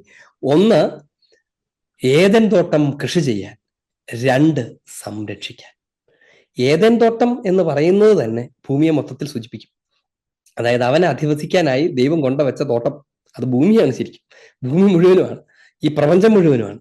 അവിടെ കൊണ്ടുവച്ചതിന്റെ ഉദ്ദേശം എന്താണ് എന്ന് ആദ്യമേ പഠിപ്പിക്കുകയാണ്. അപ്പൊ നോക്കിക്കേ, മനുഷ്യനെ സൃഷ്ടിച്ചതിന്റെ ഉദ്ദേശം എന്താണ് എന്ന് ദൈവം ആദ്യമേ വെളിപ്പെടുത്തി. ഇനി രണ്ടാമത്, ഈ പ്രപഞ്ചത്തെ സൃഷ്ടിച്ചതിന്റെ ഉദ്ദേശം എന്താണെന്ന് രണ്ടാമത് വെളിപ്പെടുത്തി. കാരണം മനുഷ്യന്റെ ഉപയോഗത്തിനൊക്കെ വേണ്ടിയാണ്. ഇത് പറഞ്ഞു കേൾക്കുമ്പോഴേ അവന് തോന്നുന്നു, ഓ അത് ശരി, എന്നെ സൃഷ്ടിച്ച് എനിക്ക് വേണ്ടിയാണ് ഇതെല്ലാം തന്നതല്ലേ എന്ന് അവൻ ചിന്തിക്കുന്ന സമയത്താണ് ദൈവം വീണ്ടും ഇടപെട്ട് സംസാരിക്കുന്നത്. എന്ന് കണ്ട് നിന്റെ കുത്തക ഉപയോഗത്തിന് വേണ്ടിയുള്ളതല്ല, അത് വേറെ പർപ്പസ് ഉണ്ട്. എന്താണത്? ഏദൻ തോട്ടം കൃഷി ചെയ്യാനും സംരക്ഷിക്കാനും. പരിശുദ്ധ പിതാവ് ബെനഡിക്ട് എല്ലാ മാർപ്പാപ്പാരെയൊക്കെ സംസാരിച്ചിട്ടുണ്ട്. മാർപ്പാപ്പയുടെ ഈ ജൂബിലിക്ക് വേണ്ടിയുള്ള പ്രത്യാശ നമ്മെ നിരാശരാക്കുന്നില്ല എന്നുള്ള ബുള്ള, അതിനകത്ത് പറയുന്ന ഒരു വാചകം തന്നെ ഇങ്ങനെയാണ്: ഭൂമിയിലെ വിഭവങ്ങൾ സൗഭാഗ്യത്തിൽ ജീവിക്കുന്ന, അതല്ലെങ്കിൽ സൗഭാഗ്യം അനുഭവിക്കുന്ന ഏതാനും ചിലരുടെ സ്വാർത്ഥപരമായ ഉപയോഗത്തിന് വേണ്ടി മാത്രമുള്ളതാണെന്ന് ധരിക്കരുത് എന്ന് വെച്ചാൽ ഈ പ്രിവിലേജഡ് ആയിട്ടുള്ള ഏതാനും ചിലരുടെ ഉപയോഗത്തിന് വേണ്ടി മാത്രമുള്ളതാണ് ഈ ഭൂമി എന്ന്, അതിന്റെ റിസോഴ്സസ് എന്ന് ധരിക്കരുത് എന്ന്. പങ്കുവെക്കണം എന്നൊക്കെ അതിന്റെ അർത്ഥം. എല്ലാവരുടേതുമാണ്, ആരും അതിന്റെ കുത്തക മുതലാളിയല്ല എന്നാണ്. അതുകൊണ്ടാണ് ഏദൻ തോട്ടം കൃഷി ചെയ്യാൻ. ഒന്നാമത്തെ കാര്യം എന്താണ്? അവൻ വെറുതെ അതിനെ ഉപയോഗിച്ചാൽ മാത്രം പോരാ, മനുഷ്യൻ ഭൂമിയെ യൂസ് ചെയ്താൽ മാത്രം പോരാ, ഹി സപ്പോസ് ടു കോൺട്രിബ്യൂട്ട്. രണ്ടും കൂടെ കൂടുന്നു. ഇതൊരു ഭയങ്കര പ്രധാനപ്പെട്ട ഒരു ദൈവീക രഹസ്യമാണ്. നമ്മൾ ഈ ഭൂമിയിലുള്ളതെല്ലാം തിന്നു തീർത്തിട്ട് പോയാൽ മതിയോ? ഉള്ളതെല്ലാം ഊറ്റിയെടുത്ത്, പെട്രോളിയം മുഴുവൻ ഊറ്റിയെടുത്ത്, കിട്ടാവുന്ന എല്ലാം ഉപയോഗിച്ച് തിന്നു തീർത്തിട്ട്? No, you have to contribute. ഈ പ്രപഞ്ചത്തിലേക്ക് പോലും നീ തിരികെ കൊടുക്കണം. അതാണ് കൃഷി ചെയ്യാന്ന് പറയുന്നത്. നീ നെല്ല് കൊയ്ത് അരി ഉണ്ടാക്കി ചോറ് വെച്ച് തിന്നുമ്പം അടുത്ത തലമുറയ്ക്കും ഈ പ്രകൃതിയിൽ നിലനിൽക്കാനുമായി അടുത്ത കൊയ്ത്തിനുള്ള വിത്ത് വിതയ്ക്കുകയും ചെയ്യണം. എടുക്കുന്ന മുഴുവൻ വിതയ്ക്കണ്ടല്ലോ, ഒരു പങ്ക് വിതച്ചാൽ മതി, വീണ്ടും ധാരാളം ഉണ്ടാകും. അത് നീ ചെയ്യണം. എന്ന് വെച്ചാൽ ഈ പ്രപഞ്ചത്തിൽ ഉള്ളതിനെയൊക്കെ വർദ്ധിപ്പിക്കാനും നിലനിർത്താനുമുള്ള ഇടപെടൽ നടത്തേണ്ടത് നീയാണ് എന്നാണ് അതിന്റെ അർത്ഥം.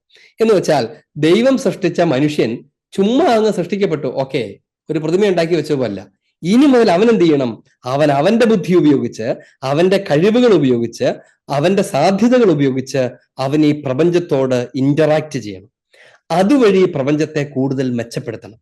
കൃഷി ചെയ്യുക എന്ന് പറയുന്നതിനെ കുറിച്ച് നേരത്തെ സൂചിപ്പിച്ചിട്ടുണ്ട്. ഈ കൃഷി ചെയ്യുക എന്ന് പറയുന്നത് മണ്ണിലെ കൃഷിയെക്കുറിച്ച് മാത്രമല്ല എന്നൊക്കെ നമ്മൾ കഴിഞ്ഞ ക്ലാസ്സിൽ പറഞ്ഞായിരുന്നു. ഇവൻ ഒരു വിമാനം ഉണ്ടാക്കുന്നത് പോലും ഈ കാറ്റഗറിക്ക് അകത്ത് ഉൾപ്പെടുത്തേണ്ടതാണ്. അതായത് ഈ പ്രപഞ്ചത്തിലെ വിഭവങ്ങളെയൊക്കെ പറക്കിയെടുത്ത് അതിനെ കൂട്ടി യോജിപ്പിച്ച് ടെക്നോളജി ഡെവലപ്പ് ചെയ്ത് അവന്റെ ബ്രെയിൻ അപ്ലൈ ചെയ്ത് അതിനെ ഒരു കാര്യമാക്കി രൂപാന്തരപ്പെടുത്തുന്നത് ഈ പറഞ്ഞ അതിന്റെ ഒരു എക്സ്റ്റൻഷനാണ് കൃഷി ചെയ്യുക എന്ന് പറയുന്നതിന്റെ. എന്ന് പറഞ്ഞാൽ ഒരു വിത്തിൽ നിന്ന് ഒരു ചെടിയെ ഉണ്ടാക്കുന്നത് പോലെ, മണ്ണ് കിളച്ച് മണ്ണും വിത്തും കൂടെ കൂട്ടിച്ചേർത്ത് ഒരു ചെടിയെ ഉണ്ടാക്കുന്നത് പോലെ ഈ മണ്ണിലെ വിഭവങ്ങളും അവന്റെ ബുദ്ധിയും ഒക്കെ കൂട്ടിച്ചേർത്ത് അവൻ ഉൽപ്പാദിപ്പിക്കുന്നതൊക്കെയും കൃഷി എന്ന് പറയുന്ന ഒരു ഒരു പ്രൈമോഡിയൽ വേർഡിനകത്ത് ഉൾപ്പെടും. കാരണം ഒരു ആരംഭത്തിൽ പറയാൻ കൊള്ളാവുന്ന ഈ പറയുന്ന എല്ലാ വളർച്ചകളെയും, മനുഷ്യന്റെ ഇടപെടലിലൂടെ ഉണ്ടാകുന്ന എല്ലാ വളർച്ചകളെയും സൂചിപ്പിക്കാൻ കൊള്ളാവുന്ന ഒരു സുന്ദരമായ പദമാണ് കൃഷി ചെയ്യുക എന്ന് പറയുന്നത്. അതുകൊണ്ട് കൃഷി ചെയ്യുക എന്ന് പറയുന്നതിന്റെ ഒത്തിരി വിശാലമായ അർത്ഥതലങ്ങളാണ് ഉള്ളത്. ഇവൻ പഴയ നിയമ കാലഘട്ടത്തിന്റെ ഭാഷയിൽ ഒരു കുഞ്ഞിന് ജന്മം കൊടുക്കുന്നതിനെ പോലും കൃഷി ചെയ്യലുമായിട്ട് താരതമ്യം ചെയ്തിട്ടുണ്ട്. എന്ന് വെച്ചാൽ സ്ത്രീ ഒരു വയലാണെന്നും പുരുഷൻ തന്റെ ബീജത്തെ അവിടെ നട്ടു വളർത്തുന്നുവെന്നുമായിരുന്നു പണ്ടുകാലത്തെ മനുഷ്യരുടെ ധാരണ അതായിരുന്നു. അപ്പൊ അതിനെ പോലും കൃഷി ചെയ്യുന്നതിന് സമാനമായി അവർ കരുതിയിരുന്നു. അതുകൊണ്ട് തന്നെ വിളവുകളും ഈ ഇതും ഒക്കെ തമ്മിൽ ബന്ധപ്പെട്ട് കിടന്നതുപോലെയാണ് അവർ അവതരിപ്പിച്ചിരുന്നത്. അതുകൊണ്ടാണ് ഫെർട്ടിലിറ്റി കൾട്ടുകളൊക്കെ ഉണ്ടായിരുന്നത്. അതായത് ഈ വിളവെടുപ്പുകളുമായി ബന്ധപ്പെട്ട് ലൈംഗിക അരാജകത്വത്തിന്റെ ബലി രീതികളൊക്കെ ഈ പൗരാണിക മനുഷ്യര് പലരും ഉപയോഗിച്ചിട്ടുണ്ട്. അതാണ് ദൈവം ഭയങ്കര ശക്തമായിട്ട് ഇടപെട്ട് അതിനെ നിർത്തിപ്പിക്കുകയൊക്കെ ചെയ്യുന്നതൊക്കെ ആ പശ്ചാത്തലത്തിലാണ് നമ്മൾ ഓർക്കും. എനിവേ, ദൈവം 2 കാര്യത്തിന് വേണ്ടി അവനാക്കിയത്. ഒന്നാമത്തേത് ഏദൻ തോട്ടം കൃഷി ചെയ്യാനാണ്, രണ്ടാമത്തേത് സംരക്ഷിക്കാനാണ്. You are the custodians. Stewardship എന്നാണ് അതിന് ഉപയോഗിക്കുന്ന ദൈവശാസ്ത്രപരമായ പദം. അത് സംരക്ഷിക്കുന്നവൻ, സംരക്ഷകൻ എന്നാണ് ആ വാക്ക്. അതായത് മനുഷ്യനും പ്രപഞ്ചവും തമ്മിലുള്ള ബന്ധം സംരക്ഷകന്റേതും സംരക്ഷിക്കപ്പെടുന്നതിൻ്റെതും ബന്ധമാണ്. അവന്റെ ദൗത്യം അതിനെ മുഴുവൻ എക്സ്പ്ലോയിറ്റ് ചെയ്യുക എന്നുള്ളതല്ല, പകരം അതിനെ സംരക്ഷിക്കുക എന്നുള്ളതാണ്. അതിനെ വർദ്ധിപ്പിക്കണം, ഒപ്പം അതിനെ സംരക്ഷിക്കുകയും ചെയ്യണം. അവൻ അതിന്റെ സ്റ്റീവാർഡാണ്, കാര്യസ്ഥനാണ് എന്നർത്ഥം. കാര്യസ്ഥന്റെ പ്രത്യേകത എന്താ? കാര്യസ്ഥന് അവകാശമുണ്ട്. കാര്യസ്ഥന് ആ ഒരു മുതലാളി ഒരു കാര്യസ്ഥനെ ഏൽപ്പിച്ചേക്കുക. അവൻ ആ തോട്ടം നോക്കാനുള്ള അവകാശമൊക്കെ ഉണ്ട്. അവൻ ആ തോട്ടത്തെ പരിപാലിക്കുകയൊക്കെ ചെയ്യാം. ആ തോട്ടത്തിനകത്ത് പുല്ല് പറിക്കേണ്ട സമയമാകുമ്പം യജമാനോട് ചോദിക്കുന്നു വേണ്ട, അവന് സ്വന്തമായിട്ട് പുല്ല് പറിപ്പിക്കാം. അങ്ങനെയുള്ള അവകാശങ്ങളെല്ലാം അവനുണ്ട്. പക്ഷേ ഒരു ദിവസം വിചാരിക്കുകയാണ്, റബ്ബർ അത്ര പോരാ, വെട്ടിയിട്ട് നമുക്ക് ഏലം കൃഷി ചെയ്തേക്കാം എന്ന് തീരുമാനിക്കാനുള്ള അവകാശം അവനില്ല. എന്ന് വെച്ചാൽ അവന് അവകാശമുണ്ട്, പക്ഷെ പരിമിതമാണ്. അവനെ ഏൽപ്പിച്ചേക്കുന്നത് എന്തിനാണ്? അത് പരിപാലിക്കാൻ വേണ്ടിയാണ്. അപ്പൊ പ്രപഞ്ചത്തെ പരിപാലിക്കണം എന്നുള്ളത് മനുഷ്യന്റെ ഒരു ഗതികെട്ട നേരത്തെ തോന്നലല്ല. എന്ന് വെച്ചാൽ ഇത് മുഴുവനും നശിച്ചുകൊണ്ടിരിക്കുന്നു, ആഗോള താപനം വർദ്ധിച്ചുകൊണ്ടിരിക്കുന്നു, ഈ പോക്ക് പോയാൽ നമ്മൾ തന്നെ ചത്തുപോകും, അതുകൊണ്ട് ഇമ്മീഡിയറ്റ് ആയിട്ട് നമുക്ക് ഇടപെടണം എന്ന് തോന്നുന്ന മനുഷ്യന്റെ ഗതികെട്ട സമയത്തെ തിരിച്ചറിവല്ലാതെ, പകരം അനാദിയിലെ ദൈവം നൽകിയ കൽപ്പനയാണ് അത്. നീ അധിവസിക്കുന്ന പ്രപഞ്ചത്തെ നീ സംരക്ഷിക്കണം. നീ അതിന്റെ കാര്യസ്ഥനാണ്. നിനക്കത് ഉപയോഗിക്കാം, ന്യായമായ വിധത്തിൽ നിനക്കത് ഉപയോഗിക്കാം. ഉപയോഗിക്കുന്നതിനനുസരിച്ച് നീ അതിലേക്ക് കോൺട്രിബ്യൂട്ട് ചെയ്യുകയും ചെയ്യണം. നീ കൊയ്തെടുത്ത് ഭക്ഷിക്കുന്നുണ്ടെങ്കിൽ അതിൽ നിന്ന് നീ വിതയ്ക്കണം. അങ്ങനെ അതിനെ നിലനിർത്തണം. 2, അതിനെ പരിപാലിക്കണം. അതിനെ നശിപ്പിക്കരുത്. നശിപ്പിക്കപ്പെടാവുന്ന വിധത്തിലുള്ള ഒരു ഇടപെടലിലും നീ പങ്കാളിയാകരുത്. അല്ലെങ്കിൽ അങ്ങനത്തെ ഒരു പ്രവൃത്തിയും നീയായിട്ട് ചെയ്യരുത് എന്നൊക്കെ അതിന് ഉള്ളർത്ഥമുണ്ട്. ഇനി ഇതിന് രണ്ടിനും വേണ്ടിയാണ് ദൈവം മനുഷ്യനെ തോട്ടത്തിലാക്കിയത്. അവിടുന്ന് അവനോട് കൽപ്പിച്ചു, തോട്ടത്തിലെ എല്ലാ വൃക്ഷങ്ങളുടെയും ഫലം ഭക്ഷിച്ചു കൊള്ളുക, എന്നാൽ നന്മതിന്മകളെ കുറിച്ചുള്ള അറിവിന്റെ വൃക്ഷത്തിലെ ഫലം നീ തിന്നരുത്, തിന്നുന്ന ദിവസം നീ മരിക്കും.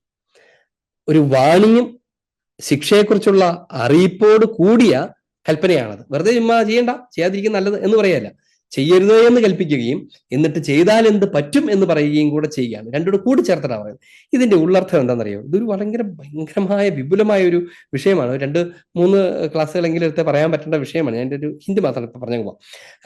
അതായത് ദൈവം അവനോട് പറയുകയാണ്, എല്ലാം നിനക്ക് ഉപയോഗിക്കാം, എല്ലാം നിനക്ക് ഉപയോഗിക്കാം. എന്റെ അർത്ഥം എന്താ? നിനക്ക് സ്വാതന്ത്ര്യം തന്നിരിക്കുന്നു. ഇനി നിനക്ക് ഓരോന്നും എടുക്കാൻ നേരത്തെ എന്നോട് ചോദിക്കണ്ട, നിനക്കത് ഉപയോഗിക്കാം. പക്ഷേ നിനക്കതിൻ്റെ മേൽ പരമമായ സ്വാതന്ത്ര്യമില്ല. പകരം അവിടെ നിനക്ക് ചെയ്യാൻ പാടില്ലാത്തവയുമുണ്ട്. ഇവിടെ ഉപയോഗിക്കുന്ന വാക്ക് ഉപയോഗിക്കുന്ന മരത്തിന്റെ പേര് ശ്രദ്ധേയമാണ്. ആ മരത്തിന്റെ പേര് നന്മതിന്മകളുടെ മരം എന്നാണ്. എന്ന് വെച്ചാൽ നന്മതിന്മകളെ കുറിച്ചുള്ള അറിവിന്റെ വൃക്ഷത്തിന്റെ ഫലം, നന്മതിന്മകളുടെ മരം. അങ്ങനെ ഒരു മരമുണ്ടോ? തേക്ക്, ഈട്ടി, മാഞ്ചിയം തുടങ്ങിയ മരങ്ങളും വാഴ, മുള തുടങ്ങിയ പുല്ലുകളും ഒക്കെ പരിചയമുള്ള നമ്മൾ ലോകത്തിലെ ഒരു സ്ഥലത്തും നന്മതിന്മകളുടെ മരം എന്നൊരു മരം കണ്ടിട്ടില്ല. പിന്നെ എന്താണ് ഈ മരം? അതൊരു മരമല്ല എന്ന് ആ പേര് കേൾക്കുമ്പോൾ തന്നെ അറിയാം. തോട്ടത്തിന്റെ നടുക്കുള്ള ഒരു പ്രത്യേകതരം മരമല്ല. അതിന്റെ 2 വിത്തുണ്ടായിരുന്നെങ്കിൽ നമുക്ക് ഉപയോഗിക്കാമായിരുന്നല്ലോ എന്ന് വിചാരിക്കേണ്ട കാര്യമില്ല എന്നത് ഏതൊരാൾക്കും അറിയാം. കാരണം ഇത് എഴുതുന്ന കാലത്തും നന്മതിന്മയുടെ മരം എന്നൊരു സാധനമില്ല. അത് വായിച്ചവർക്ക് ആർക്കും അങ്ങനെ ഇല്ല എന്ന് നമുക്കറിയാം. പിന്നെ എന്താണ് അതിന്റെ അർത്ഥം? അതിന്റെ അർത്ഥം ഭയങ്കര വലിയ ഒരു കാര്യത്തിലേക്ക് വരച്ചുവിടുന്നതാണ്. അതായത് ഇവിടെ നമ്മൾ ഇതുവരെ എന്ത് കണ്ടു? മനുഷ്യനെ സൃഷ്ടിച്ചു, ബയോളജിക്കൽ ക്രിയേഷൻ. അവൻ ആത്മാവിനെ കൊടുത്തു, ഇതെല്ലാം കൊടുത്തു, അവനെ തോട്ടത്തിലാക്കി, അവന്റെ ഉപജീവനവും അവന്റെ വാസവും സുസ്ഥിരമാക്കി. അടുത്ത സ്റ്റെപ്പ് എന്താണെന്നറിയാമോ? അടുത്ത ഘട്ടം ധാർമ്മികതയാണ്. ക്രിയേഷൻ നടന്നു കഴിഞ്ഞാൽ രണ്ടാമത്തെ ഘട്ടം ധാർമ്മികതയാണ്. ഇത് സൃഷ്ടിക്കപ്പെട്ട മനുഷ്യന്റെ അടുത്ത പുരോഗതിയാണ് ധാർമ്മികത. ധാർമ്മികത ഒരിക്കലും മോശമായ ഒരു കാര്യമല്ല. ഇന്ന് ആധുനിക മനുഷ്യനൊക്കെ നിങ്ങൾ ഈ സോഷ്യൽ മീഡിയയിലൊക്കെ കണ്ടു കഴിഞ്ഞാൽ ചില ആളുകൾ ഇതിനുവേണ്ടി തച്ചിനിരിക്കുകയാണ്. ഇവര് ധാർമ്മികതയൊക്കെ പൊളിച്ചു കളയേണ്ടത് എങ്ങനെ എന്നതിനെ കുറിച്ചാണ് ചർച്ച മുഴുവനും. വളരെ ആഭാസകരമായ വർത്തമാനം പറയുകയൊക്കെ ചെയ്യുന്ന ചില സാംസ്കാരിക നായകന്മാരെന്ന് പോലും വിളിക്കുന്നുണ്ട് അവരെയൊക്കെ ചിലർ. കുടുംബം പോലും ഇല്ലാതെ ഒരുമിച്ച് ജീവിക്കുകയും തന്റെ മക്കളെ പോലും കുത്തഴിഞ്ഞ പോലെ ജീവിക്കാനായിട്ട് അനുവദിക്കുകയൊക്കെ ചെയ്തിട്ട് അതാണ് കേമം, ഞാൻ പുരോഗമനവാദിയാണ്, എനിക്ക് ഒരു നിയമത്തിന്റെയും കെട്ടുപാടുകൾ ആവശ്യമില്ല എന്ന് ലോകത്തോട് വിളിച്ചു പറയുകയും അവക്കിഷ്ടമാണെങ്കിൽ അവൾ ഇഷ്ടമുള്ള പോലെ ചെയ്തോട്ടെ എന്ന് പറയുകയും ചെയ്യുന്നത് ഒരു ഡെവലപ്മെന്റ് ആണ്, അല്ലെങ്കിൽ അത് പുരോഗതിയാണ് എന്ന് കരുതുന്ന ആളുകൾ ഇന്നുണ്ട്. പ്രത്യേകിച്ച് കമ്മ്യൂണിസ്റ്റ് പ്രത്യയശാസ്ത്രങ്ങളുടെ ഒക്കെ അവതരണങ്ങളിൽ നമ്മുടെ കോളേജുകളിലൊക്കെ പുരോഗമന പ്രസ്ഥാനം എന്ന് പറയുന്ന ഒരു വാക്ക് തന്നെയുണ്ട്. പുരോഗമന പ്രസ്ഥാനം പഴഞ്ചന്മാരായ മനുഷ്യരിൽ നിന്ന് പുരോഗമിച്ച ആളുകളുടെ ചിന്താധാരയിൽ നിന്നുണ്ടാകുന്ന ജീവിതക്രമം, അതാണ് പുരോഗമന പ്രസ്ഥാനം. ഈ പുരോഗമന പ്രസ്ഥാനം എന്ന് പറഞ്ഞ് ചെയ്തു കൂട്ടുന്നത് എന്താണെന്ന് നോക്കിയാൽ നമ്മൾ ചിരിച്ചൊരു വഴിക്കാവും. ഈ കേരളത്തിലെ പോലും ഇങ്ങനത്തെ പാർട്ടി പോഷക സംഘടനകൾ, വിദ്യാർത്ഥി സംഘടനകൾ നയിക്കുന്ന സംഘടനകളുടെ കോളേജുകളിലേക്ക് ചെന്ന് കഴിഞ്ഞാൽ അവരുടെ ഫ്ലെക്സുകളൊക്കെ നോക്കുക, അവരവിടെ വരച്ചു കഴിഞ്ഞ ചിത്രം നോക്കുക, ലൈംഗിക അരാജകത്വത്തിന്റെ ചിത്രങ്ങൾ, അധാർമികതയുടെ ചിത്രങ്ങൾ, ഇതൊക്കെ വെച്ചിട്ട് ഇത് ചെയ്യുമ്പോഴാണ് മനുഷ്യൻ പുരോഗമനമുള്ളവനാകുന്നത്. പഴയ മാമൂലുകളായിരുന്നു, അത് ചെയ്യരുത് ഇത് തുടരുത് എന്ന് പറഞ്ഞൊക്കെ പഴഞ്ചൻ മാമൂലുകളായിരുന്നു. അതിനെയൊക്കെ പൊട്ടിച്ച് സ്വാതന്ത്ര്യത്തിന്റെ പൂർണ്ണതയുടെ വിഹായസിലേക്ക് പറന്നുയരാനുള്ള യുവത്വമാണ് നമ്മുടെ എന്നൊക്കെ പറയുന്ന കേൾക്കുമ്പം ഒരു ശരാശരി തിരിച്ചറിവില്ലാത്ത ഒരു കുട്ടിക്ക് കൊള്ളാലോ എന്ന് തോന്നും. അങ്ങനെ കൊള്ളാലോ എന്ന് തോന്നുന്ന ഈ ശരാശരി തിരിച്ചറിവില്ലാത്ത ആളുകളുടെ എണ്ണം ഇന്ന് വളരെ കൂടുതലാണ്. മനുഷ്യൻ ആദ്യത്തിലാണ് പ്രാകൃതനായിരുന്നത്, ആദ്യമാണ് അവൻ പ്രാകൃതനായിരുന്നത്, അത് മറക്കരുത്. അവൻ പ്രാകൃത മനുഷ്യനായിട്ടാണ് അവൻ ആരംഭിച്ചത്. അന്ന് അവന് വിവാഹത്തെക്കുറിച്ചുള്ള ധാർമ്മിക ബോധങ്ങളില്ല. അവൻ ആരുടെ കൂടെ ശയിക്കാം, ആരുടെ കൂടെ ഇടപെടാം, കുടുംബം എന്നൊരു കാര്യമില്ല. പക്ഷെ പിന്നീട് വളർന്ന് അവൻ വ്യക്തിബന്ധങ്ങളെക്കുറിച്ച് ആദരവുള്ളവനായി. ആദരവാണ് മനുഷ്യന്റെ വ്യക്തിത്വത്തിന്റെ അടുത്ത ഘട്ടത്തിലേക്ക് വന്നത്. അപ്പൊ അങ്ങനെ ആദരവ് എങ്ങനെ ഇപ്പൊ പണ്ട് കിട്ടുന്നത് പറിച്ച് തിന്നുകയൊക്കെ ചെയ്തിരുന്ന അവൻ ഒരു ഡൈനിങ് ടേബിളിന് ചുറ്റും വരുന്ന റെസ്പെക്ട്ഫുൾ ആയിട്ട് ഷെയർ ചെയ്ത് ഭക്ഷിക്കാനൊക്കെ പ്രാപ്തനായി തീർന്നു. കാടന്മാരെ പോലെ നടന്നിരുന്ന അവൻ കുറച്ചുകൂടെ കുടുംബത്തിന്റെ നിയമങ്ങൾക്ക് വിധേയപ്പെട്ട് ഞാൻ ഇങ്ങനെ ചെയ്യരുത്, നീ അങ്ങനെ ആകരുത് എന്ന് പറയുന്ന ഒരു അലിഖിത നിയമങ്ങൾക്ക് വിധേയപ്പെട്ട് കുടുംബത്തിനകത്ത് ജീവിക്കാൻ തുടങ്ങി. അങ്ങനെ സാമൂഹിക ക്രമത്തിലേക്ക് അവൻ വന്നു. തോന്നുന്ന പോലെ ജീവിച്ചിരുന്നതിൽ നിന്ന് ഒരുമിച്ച് കൂടി ജീവിക്കാനും നിന്റെ നിലനിൽപ്പിന് വേണ്ടി ഞാൻ ത്യാഗം സഹിക്കേണ്ടി വരും എന്ന് പറയുമ്പോൾ ഒരു വണ്ടി ഓടിക്കും പോലും എനിക്ക് തോന്നുന്ന പോലെ നടുക്കോടെ ഓടിക്കാൻ പറ്റില്ല, നീ ഒരു സൈഡിൽ കൂടെ ഓടിക്കും, അപ്പുറത്തവൻ ആ സൈഡിൽ കൂടെ ഓടിക്കട്ടെ. ഈ നിയമം ഗവൺമെന്റ് കൊണ്ടുവരുന്നതിന് മുൻപ് തന്നെ മനുഷ്യൻ തന്നെ കണ്ടുപിടിച്ച് അല്ലെങ്കിൽ അത് അനുഭവിച്ച് ചെയ്യാൻ തുടങ്ങി. അങ്ങനെയാണ് അവൻ പരിഷ്കൃതനായത്. അങ്ങനെ പരിഷ്കൃതനായ മനുഷ്യനോട് ഇതൊക്കെ പൊളിച്ചിട്ട് ഏറ്റവും ചോട്ടിലത്തെ അവസ്ഥയിലേക്ക് പോയാൽ നീ പുരോഗമിക്കൂ എന്ന് പറയുന്ന മണ്ടത്തരം, അത്രയും വിവരമില്ലായ്മ വിളിച്ചു കൂവുകയും അതിനെതിരെ ആരും ശബ്ദമുയർത്താതിരിക്കുകയും ചെയ്യുന്നത് നമ്മളെ ആകുലപ്പെടുത്തണം. ഇവിടെ നന്മതിന്മകളുടെ വൃക്ഷത്തിൽ നിന്ന് നീ പഴം പറിക്കരുത് എന്ന് പറഞ്ഞാൽ അതിന്റെ അർത്ഥം എന്താണെന്നറിയാമോ? വെറുതെ നാച്ചുറലായിട്ട് സൃഷ്ടിച്ച അവന് ഉന്നതമായ ഒരു സ്ഥാനത്തേക്ക് അവൻ ഉയർത്തുകയാണ്, ധാർമ്മിക ബോധമുള്ള വ്യക്തിയായി ഉയർത്തുകയാണ്. എന്നിട്ട് ദൈവം അവനോട് പറയുകയാണ്, നന്മ തിന്മകൾ ഞാൻ നിനക്ക് നൽകിയിരിക്കുന്നു. നന്മയേത് തിന്മയേത്, നീ പണ്ടത്തെ പോലെ കാടന്മാരെ പോലൊന്നും അല്ല. ഇനി നിനക്ക് നന്മയും തിന്മയുമുണ്ട്. നീ എന്ത് ചെയ്യണം? നിന്റെ ബുദ്ധി കൊണ്ടും നിന്റെ അറിവ് കൊണ്ടും എന്നോട് നിനക്കുള്ള ബന്ധം കൊണ്ടും നീയായിട്ട് തന്നെ തിന്മയെ ഉപേക്ഷിക്കുകയും നന്മയെ സ്വീകരിക്കുകയും ചെയ്യണം. എന്നിട്ട് ദൈവം പറയുന്ന കൽപ്പനയാണ്, നന്മയേത് തിന്മയേത് എന്ന് തീരുമാനമെടുക്കാനുള്ള അധികാരത്തിന്റെ മേൽ നീ കൈവയ്ക്കരുത്. ഇതാണ് നന്മതിന്മകളുടെ പക്ഷത്തിന് പറിക്കരുതെന്ന് പറഞ്ഞ അർത്ഥം. എന്ന് വെച്ചാൽ നന്മയേത് തിന്മയേത് എന്ന് തീരുമാനിക്കാനുള്ള അധികാരം അത് ദൈവിക അധികാരമാണ്. നിന്നെ സൃഷ്ടിച്ച, പ്രപഞ്ചത്തെ സൃഷ്ടിച്ച, നിന്നെ പോലെ നിന്റെ സഹോദരനെ സൃഷ്ടിച്ച ദൈവത്തിന്റെ അധികാരമാണ് ഇതിൽ ഏതാണ് ശരി ഏതാണ് തെറ്റ് എന്ന് പറയാനുള്ളത്. അതിന്റെ മേൽ നീ കൈവയ്ക്കരുത്, അത് ബാക്കിയൊക്കെ നിനക്ക് ഉപയോഗിക്കാം. എന്ന് വെച്ചാൽ ഉദാഹരണത്തിന് നിനക്ക് ഇവിടെ ഭൂമിയിൽ എല്ലാം ഉപയോഗിച്ച് ജീവിക്കാം, പക്ഷേ നീ കൊല്ലരുത് എന്നത് എന്റെ കൽപ്പനയാണ്, നീ അതുമേ കൈവയ്ക്കരുത്. നിങ്ങൾ വട്ടം കൂടി തീരുമാനിക്കരുത്. നിങ്ങൾ വട്ടം കൂടി തീരുമാനിച്ച് ചർച്ച ചെയ്തിട്ട് വോട്ടിനിട്ടിട്ട് ഇനി മുതൽ അത്യാവശ്യ സന്ദർഭങ്ങളിൽ കൊല്ലുന്നത് ഒരാളുടെ ഉപയോഗത്തിന് വേണ്ടിയിട്ടാണെങ്കിൽ, തിന്നാൻ വേണ്ടിയാണ് മനുഷ്യനെ കൊല്ലുന്നത്, കുഴപ്പമില്ല എന്ന മട്ടിൽ നീ തീരുമാനിക്കരുത്. പകരം അത് ഞാൻ തീരുമാനിക്കും, നിന്റെ ഹൃദയത്തിൽ ഞാനത് എഴുതിയിട്ടുണ്ട്. അതാണ് അവനെ പ്രാകൃതനായ ഒരു മനുഷ്യനിൽ നിന്ന് ധാർമ്മികനായ മനുഷ്യനായിട്ട് ഉയർത്തൽ. ഈ ഉയർത്തൽ ക്രമമാണ് പഴയ നിയമത്തിനകത്ത് ഇങ്ങനെ ഗ്രാജുവലായിട്ട് കാണുന്നത്. എന്ന് പറഞ്ഞാൽ ആദ്യത്തെ മനുഷ്യൻ തനി പ്രാകൃതനായിരുന്ന അവനോട് ദൈവം പറയാണ്, പല്ലിന് പകരം പല്ല്, കുഴപ്പമില്ല, നിന്റെ പല്ല് അവൻ ഇടിച്ചു കൊഴിച്ചോ, ശരി, നീ ഒരു കാര്യം ചെയ്യാം, അവനെ കൊല്ലൊന്നും വേണ്ട, അവന്റെ ഒരു പല്ലിടിച്ചു കൊഴിച്ച് സമാധാനിക്കുക, ഇങ്ങനെ പകരത്തിന് പകരം തീർത്തങ്ങ് അവസാനിപ്പിക്കും. കുറച്ചുകൂടെ കഴിഞ്ഞിട്ട് ദൈവം അവനോട് പറയാണ്, അങ്ങനെ ചെയ്യരുത്, നിന്റെ അയൽക്കാരനെ നീ സ്നേഹിക്കും എന്ന് പറയാം. അങ്ങനെ വന്നിട്ട് ഈശോയുടെ കാലത്തേക്ക് എത്തുമ്പോഴേക്കും പറയുകയാണ്, ഇത് രണ്ടും പറ്റില്ല. എന്താണ് അവിടുത്തെ വിഷയം? നിന്നെ ആക്രമിച്ചാൽ പ്രതികാരം ചെയ്യാൻ പറ്റില്ല. രണ്ടാമത് ചുമ്മാ ക്ഷമിച്ചാലും പോരാ, അതിന്റെ അപ്പുറത്ത് നീ അവനെ സ്നേഹിക്കണം. ഇതാണ് ധാർമ്മികത. അവിടെയാണ് അവൻ പൂർണ്ണതയുള്ള മനുഷ്യനാകുന്നത്, അഥവാ ദൈവത്തിന്റെ ഛായ അവൻ പൂർത്തീകരിക്കുന്നത്. എന്ന് പറഞ്ഞ അർത്ഥം എന്താണെന്നറിയോ? ദൈവത്തിന്റെ സൃഷ്ടി അങ്ങ് പൂർത്തീകരിക്കപ്പെട്ടു എന്ന് വിചാരിക്കരുത്. നമ്മൾ ഈ സൃഷ്ടി വിവരണം മുഴുവൻ ഇങ്ങനെ പറയുമ്പം എടുത്തു പറയേണ്ട ഒരു പ്രധാനപ്പെട്ട വിഷയത്തിലേക്കാണ് ഇപ്പൊ പറയാൻ പോകുന്നത്. എന്താണെന്നറിയോ അത്? അതായത് ദൈവം മനുഷ്യനെ പൂഴിയിൽ നിന്ന് സൃഷ്ടിച്ചു എന്ന് പറഞ്ഞാൽ നമ്മൾ വായിക്കുന്ന ഒരു സാധാരണക്കാരൻ വിചാരിക്കുന്ന എന്താ? പണ്ടെങ്ങോ ദൈവം കുറച്ച് മണ്ണെടുത്ത് അല്ലെ മനുഷ്യനെ അങ്ങ് സൃഷ്ടിച്ചു വിട്ടു. Now creation is an ongoing process. സൃഷ്ടി എന്ന് പറയുന്നത് ഒരു തുടർ പ്രക്രിയയാണ്, ഇപ്പോഴും നടന്നുകൊണ്ടിരിക്കുന്ന പ്രക്രിയയാണ്. ദൈവം മനുഷ്യനെ മെല്ലെ മെല്ലെ മെല്ലെ മെല്ലെ ദൈവത്തിന്റെ ഛായയിലേക്ക് വളർത്തിക്കൊണ്ടിരിക്കുകയാണ് ഇപ്പോഴും. ഇത് ആരംഭിക്കുന്നത് പർദീസയിൽ സൃഷ്ടിയിലാണെങ്കിൽ അത് വളർന്ന അടുത്ത ഘട്ടത്തിലേക്ക് പ്രവേശിക്കുന്നത് മിശിഹായുടെ വരവിലാണ്. അവിടെയാണ് അവൻ ദൈവത്തിന് സദൃശനായ മനുഷ്യനാകേണ്ടത് എങ്ങനെയെന്ന് പഠിക്കുന്നത്. ശത്രുവിനെ സ്നേഹിക്കുകയും 1 മൈൽ നടക്കാൻ ആവശ്യപ്പെടുന്നതോടുകൂടെ 2 മൈൽ നടക്കുകയും അങ്ങനെ ദൈവത്തോട് ബന്ധത്തിലായിരിക്കുന്ന, മിശിഹായുടെ തന്നെ ശരീരം ഭക്ഷിക്കുന്ന, അതിനോട് തന്നെ ഒരുമിച്ച് ചേർക്കുന്ന, ദൈവത്തോടൊപ്പമാകുന്ന ആളായി മാറുകയും ചെയ്യുന്ന തിരുസഭ ആ സൃഷ്ടിയുടെ അടുത്ത ഘട്ടമാണ്. അതായത് മാമോദീസയിലൂടെ നമ്മൾ ആ സൃഷ്ടിയുടെ അടുത്ത ഘട്ടത്തിലേക്ക് പ്രവേശിക്കുന്നു. Creation is an ongoing process. ഇനി അവിടെയും തീരില്ല. ഇതെവിടാ തീരുന്നത് പർദീസയിൽ തന്നെയാണ്, സ്വർഗത്തിലാണ്. പുണ്യവാന്മാരുടെ ഐക്യമാകുന്ന സ്വർഗത്തിലേക്ക് എത്തുമ്പോഴാണ് നമ്മൾ ദൈവത്തിന്റെ ഛായയിൽ പൂർത്തീകരിക്കുന്നത്. ചുമ്മാ ഒന്ന് ആലോചിച്ച് നോക്കി, ദൈവം അരൂപിയാണ്, നമ്മൾ രൂപമുള്ളവനാണ്. നമ്മളും അരൂപിയായി മാറുകയും മഹത്വീകൃത ശരീരത്തോടുകൂടെ സ്വർഗീയ ശരീരത്തിന്റെ ഭാഗമാവുകയും ചെയ്യുമ്പോഴാണ് സത്യത്തിൽ ദൈവം സമാരംഭിച്ച സൃഷ്ടികർമ്മം, മനുഷ്യ സൃഷ്ടി പൂർത്തിയാകത്തുള്ളൂ. അതുകൊണ്ട് സൃഷ്ടികർമ്മം പൂർത്തിയായി എന്ന് വിചാരിക്കരുത്. It is an ongoing process.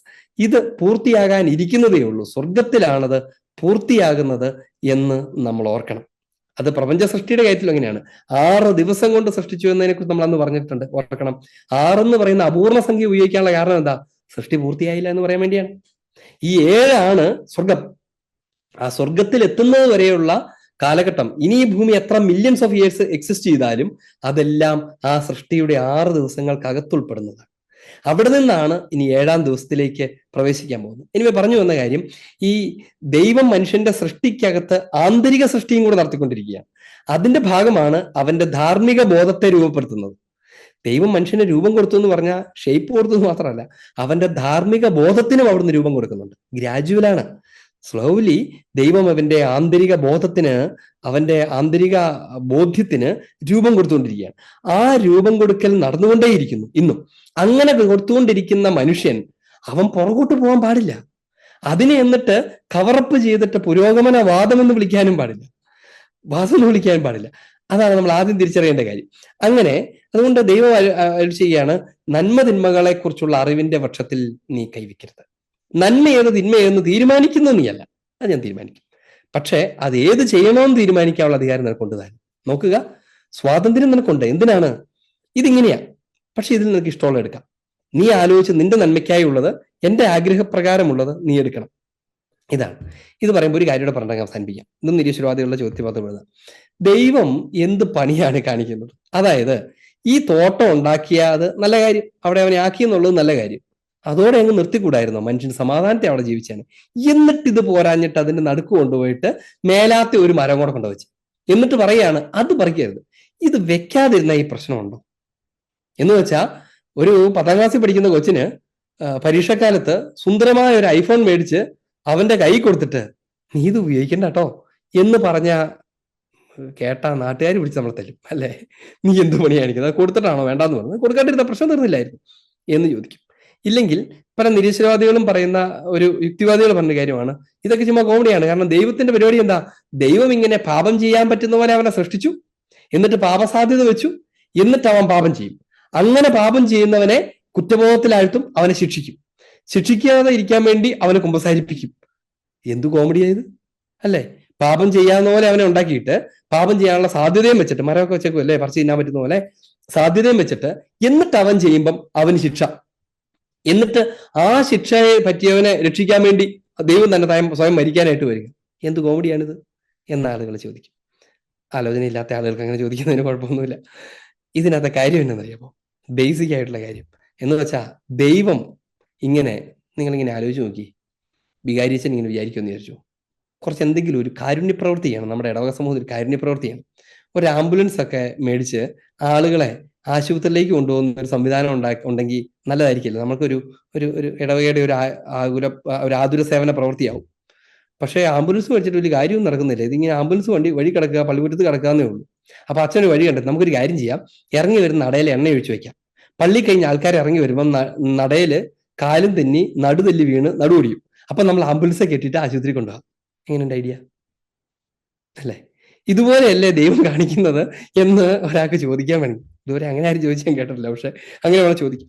എന്താ ഇതിന്റെ പുറകെ കിടക്കുന്ന കാര്യം വളരെ വിപുലമായ വിഷയമാണ്. പെട്ടെന്ന് പറയാൻ അവസാനിപ്പിക്കാൻ സമയമായല്ലേ. അതായത്, ഒന്നാമത്തെ കാര്യം, നന്മയും തിന്മയും അവന് നൽകുന്നതിന്റെ പുറകെയുള്ള കാരണം എന്നാണെന്നറിയാമോ? അതൊരു അനിവാര്യതയാണ്. അതായത്, നന്മയും തിന്മയും ചെയ്യാനുള്ള സാധ്യത ഇല്ലാതിരിക്കെ അവൻ നന്മ ചെയ്താൽ ആ നന്മ അവൻ്റെതല്ല, അവൻ തിന്മ ചെയ്താൽ അവൻ അതിന് കുറ്റവും ഇല്ല. ശരിക്കും മനസ്സിലായോ? അതായത്, എനിക്ക് ഒരാളെ ഇടിക്കാനോ ഇടിക്കാതിരിക്കാനോ പറ്റും എന്നുള്ള അവസ്ഥയിൽ ഞാൻ അവനെ ഇടിക്കാതിരുന്ന അതിനകത്ത് കാര്യമുണ്ട്. എന്ന് വെച്ചാൽ, ഞാൻ തളർന്നു കിടക്കുന്ന ഞാൻ ഇവിടുന്ന് പറയാണ്, ഞാൻ ആരെയും ഇതുവരെ ഇടിച്ചിട്ടില്ല, എന്തോ മൂല്യമുള്ളത് അതിനകത്ത് എന്നതുപോലെ, തിന്മ ചെയ്യാൻ കഴിയാത്തവനായിട്ടാണ് മനുഷ്യനെ സൃഷ്ടിച്ചതെങ്കിൽ അവന് നന്മ മാത്രം ചെയ്തുകൊണ്ടിരിക്കും. അത് അവന്റെ തീരുമാനത്തിൽ നിന്ന് വരുന്ന അവന്റെ പ്രവൃത്തിയല്ല, പകരം അവനത് ചെയ്യാൻ പറ്റുള്ളൂ. അങ്ങനെയാണെങ്കിൽ അവൻ കീ കൊടുത്തു വെച്ച ഒരു മെഷീനാണ്. ഒരു പാവ ഇങ്ങനെ ടിക് ടിക് എന്ന് ചാടിപ്പോകുന്ന ഒരു പാവയുണ്ടെന്ന് വിചാരിച്ചു. ആ പാവ കീ കൊടുത്താൽ പാവ എന്ത് ചെയ്യും? അത് ടിക് ടിക് എന്ന് ചാടി അങ്ങ് പോകും. അല്ലാതെ ആ പാവയ്ക്കൊന്നും ചെയ്യാൻ പറ്റില്ല. പാവ ആലോചിച്ചിട്ട് പോണോ വേണ്ടയോ ഒന്നുമില്ല. ഇതുപോലത്തെ ഒരു പാവയെ അല്ല ദൈവം സൃഷ്ടിച്ചേക്കുന്നത്. പകരം വിവേകമുള്ള മനുഷ്യനാണ് സൃഷ്ടിച്ചത്. ദൈവം അവന് തിന്മ ചെയ്യാനുള്ള സാധ്യത വെച്ചത് എന്തിനാണെന്നറിയാം? അവനെ കൊണ്ട് തിന്മ ചെയ്യിപ്പിക്കാൻ വേണ്ടിയല്ല, ചെയ്യരുതെന്ന് അവനെ പഠിപ്പിക്കുകയും ബോധ്യപ്പെടുത്തുകയും ചെയ്യുന്നുണ്ട്. എന്തിനാ പിന്നെ അത് കൊടുത്തത്? അതും കൂടെ ഉണ്ടേലേ ഇവൻ ചെയ്യുന്ന നന്മയാവത്തുള്ളൂ. രണ്ട് സാഹചര്യങ്ങൾ പരിഗണിക്കുക. ഒരു തീവ്രവാദി പോലെ ഒരാൾ, ഭീകരൻ. ആ ഭീകരൻ ഒരു വലിയ മെഷീൻ ഗണ്ണ് എന്റെ തലയിലോട്ട് ചൂണ്ടിയിട്ട് ഇപ്പൊ വെടിവെച്ച് കൊല്ലും. അവൻ ഉറപ്പായിട്ടും കൊല്ലുമെന്ന് എനിക്കും അറിയാം. അതുകൊണ്ട് പറയാണ്, അച്ഛന്റെ കയ്യിലുള്ളതെല്ലാം എടുത്ത് ആ പിച്ചക്കാരന് കൊടുക്കൂ എന്ന് പറഞ്ഞു. അപ്പൊ ഞാൻ ആലോചിക്കണ്ട, ഇല്ലപ്പോ വെടിവെക്കും. കാരണം വേറെ ആളെ വെടിച്ചു എന്ന് ഞാൻ കാണുകയും ചെയ്തു. ഞാൻ എന്ത് ചെയ്യും? എല്ലാം എടുത്തിട്ട് അവന് കൊടുക്കും. അപ്പം ഈ തീവ്രവാദി പോയി.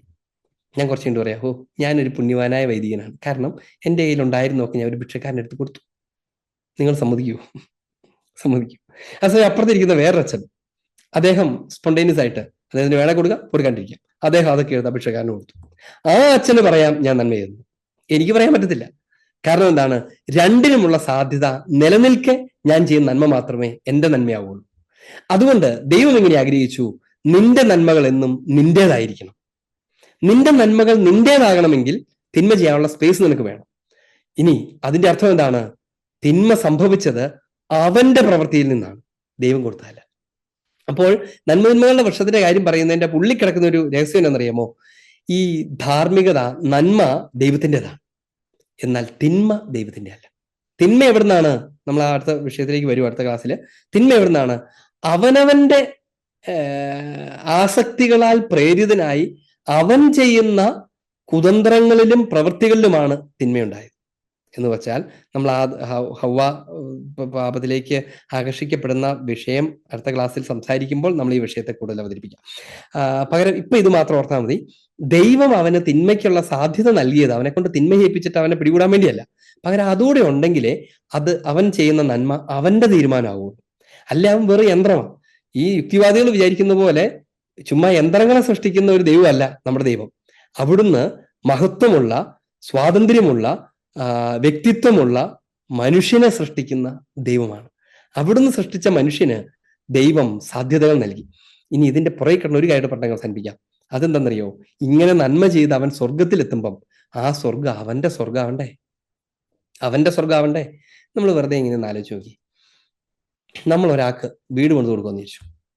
പള്ളി ഒരു കുറച്ച് കാശ് കൊണ്ടുവന്ന് ഒരു വീട് പണിത് കൊടുത്തിട്ട് അവിടെ വീടില്ലാത്തൊരു ചേട്ടനോട് താമസിച്ചോ, ഞങ്ങൾ സമ്മാനമായി തന്നിരിക്കുന്നു എന്ന് പറഞ്ഞു. ഈ ചേട്ടന് ഹായ് വീട് കിട്ടിയല്ലോ എന്ന് പറയുന്നത് 2 ദിവസം താമസിക്കും. കുറച്ച് നാൾ കഴിയുമ്പോൾ ചേട്ടൻ ഇങ്ങനെ തോന്നാം, അയ്യ നാണക്കേടാണ്, എല്ലാവരും നോക്കുമ്പോൾ ചിരിക്കുമ്പോൾ ഒക്കെ അവരുടെ ചിരിയുടെ ഉള്ളിൽ ഞങ്ങളുടെ കാശ് കൊണ്ട് ഉള്ള വീട്ടിലാ നീ കിടക്കണേ എന്നാ ഉദ്ദേശിക്കുന്നത് എന്നൊക്കെ ഈ ചേട്ടന് ചുമ്മാ ആകുലോ തോന്നാം. ആരും അങ്ങനെ വിചാരിക്കില്ല, ചുമ്മാ ആകുലോ തോന്നാം, അസ്വസ്ഥ തോന്നും. സ്വാഭാവികമായിട്ട് ഇയാൾ എന്ത് ചെയ്യും? വേണ്ട, ഇത് എവിടെയെങ്കിലും വിറ്റിട്ട് വേറെ എവിടെയെങ്കിലും പോയിട്ട് സ്വന്തം നിലയ്ക്ക് ഉണ്ടാക്കാം എന്ന് വിചാരിക്കും. കാരണം ആ വീട്ടിലായിരിക്കുമ്പോഴും അത് തൻ്റെ വീടാണെന്നൊരു തോന്നല് ആൾക്കുണ്ടാകണമെന്നില്ല. അതേസമയം തിരിച്ചൊന്ന് ആലോചിച്ചേ. അച്ഛൻ പറയാണ് സ്ഥലം ചേട്ടൻ കണ്ടുപിടിക്കണം. അപ്പൊ ചേട്ടൻ പറഞ്ഞു ഞങ്ങൾ കുറച്ച് സ്ഥലമുണ്ട്, കണ്ടുപിടിച്ചിട്ടുണ്ട്. ഓക്കെ, ഇനി പണി നടക്കാൻ പോവാണ്, ഞങ്ങളും പൊതുപ്പണിക്ക് വരും, പക്ഷെ ചേട്ടനും കുടുംബം മുഴുവൻ സമയം ആ പണിക്കകത്തുണ്ടാവണം. ഓ ശരി, ഉറപ്പായിട്ടും ഉണ്ടാവും വെച്ചാൽ. അപ്പൊ കുഞ്ഞു പിള്ളേർ പോലും കുഞ്ഞു ഇഷ്ടിയൊക്കെ ചുമന്നിട്ട് കൊണ്ട കൊടുക്കാനൊക്കെ കൂടി അങ്ങനെ അവരെല്ലാം കൂടെ കൂട്ടാ വീട് പണിതു, ബാക്കിയുള്ളവർ സഹായിച്ചു ചെയ്തു. അപ്പൊ ആ മനുഷ്യന് പറയാം നിങ്ങളുടെ സഹായത്തിന് ഒത്തിരി നന്ദി, അതുകൊണ്ട് അത് ഉണ്ടായത് എന്നാ മനുഷ്യന് പറയാം. ഒപ്പം ആ വീട്ടിൽ കിടക്കുമ്പം ആ മനുഷ്യനറിയാം എന്റെ വിയർപ്പ് ഇതിൽ വീണിട്ടുണ്ട്, എന്റെ അധ്വാനം ഇതിനകത്തുണ്ട്, അതുകൊണ്ട് എന്റെ വീടാത്. സ്വർഗത്തെക്കുറിച്ച് ഓർക്കണം. ചുമ്മാ അവനെ കുറെ സൃഷ്ടിച്ച് യന്ത്രം പോലെ ജീവിച്ച് അവസാനം അവനെ കൊണ്ട സ്വർഗത്തിലിട്ടാൽ ഈ സ്വർഗം ആരുടെ? ഈ സ്വർഗം എന്തിന്? അതിനകത്തുള്ള അവന്റെ ബന്ധം എന്താ? അവനതിനോടുള്ള കടപ്പാടെന്ത്? ഒന്നുമില്ല. നീ ഈ ഭൂമിയിൽ തിന്മയോട് പടവെട്ടി നീ അവകാശമാക്കുന്ന സ്വർഗം നിന്റെ സ്വർഗമായിരിക്കും. അത് നീ അവകാശമാക്കണമെന്ന് എന്ന് വെച്ചാൽ താൻ സൃഷ്ടിച്ച മനുഷ്യന് അവനിൽ തന്നെ ബഹുമാനം ഉണ്ടാകണമെന്ന്, അവന് അഭിമാനം ഉണ്ടാകണമെന്നും കൂടി ആഗ്രഹിക്കുന്ന ദൈവത്തെക്കുറിച്ച് പറയുന്നത്. ഇതൊരു നിസ്സാര കാര്യമല്ല. താൻ സൃഷ്ടിച്ച മനുഷ്യന് അവന്റെ എക്സിസ്റ്റൻസിനകത്ത് ഇവിടെ മാത്രമല്ല സ്വർഗത്തിലും അവന് അഭിമാനം ഉണ്ടാകട്ടെ എന്ന് കരുതുന്ന ഒരു ദൈവത്തിന്റെ മഹത്വത്തെ കുറിച്ച് ഓർത്തു നോക്കി. അത്രയും മഹോന്നതനായ ഒരു ദൈവം നടത്തിയ സൃഷ്ടി വിവരണത്തെ കുറിച്ചാണ് വളരെ അല്പമായി നമ്മുടെ ആമുഖം എന്നോണം ഈ കഴിഞ്ഞ ഒരു മണിക്കൂറിൽ പറഞ്ഞത്. നമുക്ക് ചോദ്യത്തിലേക്ക് പ്രവേശിക്കാം.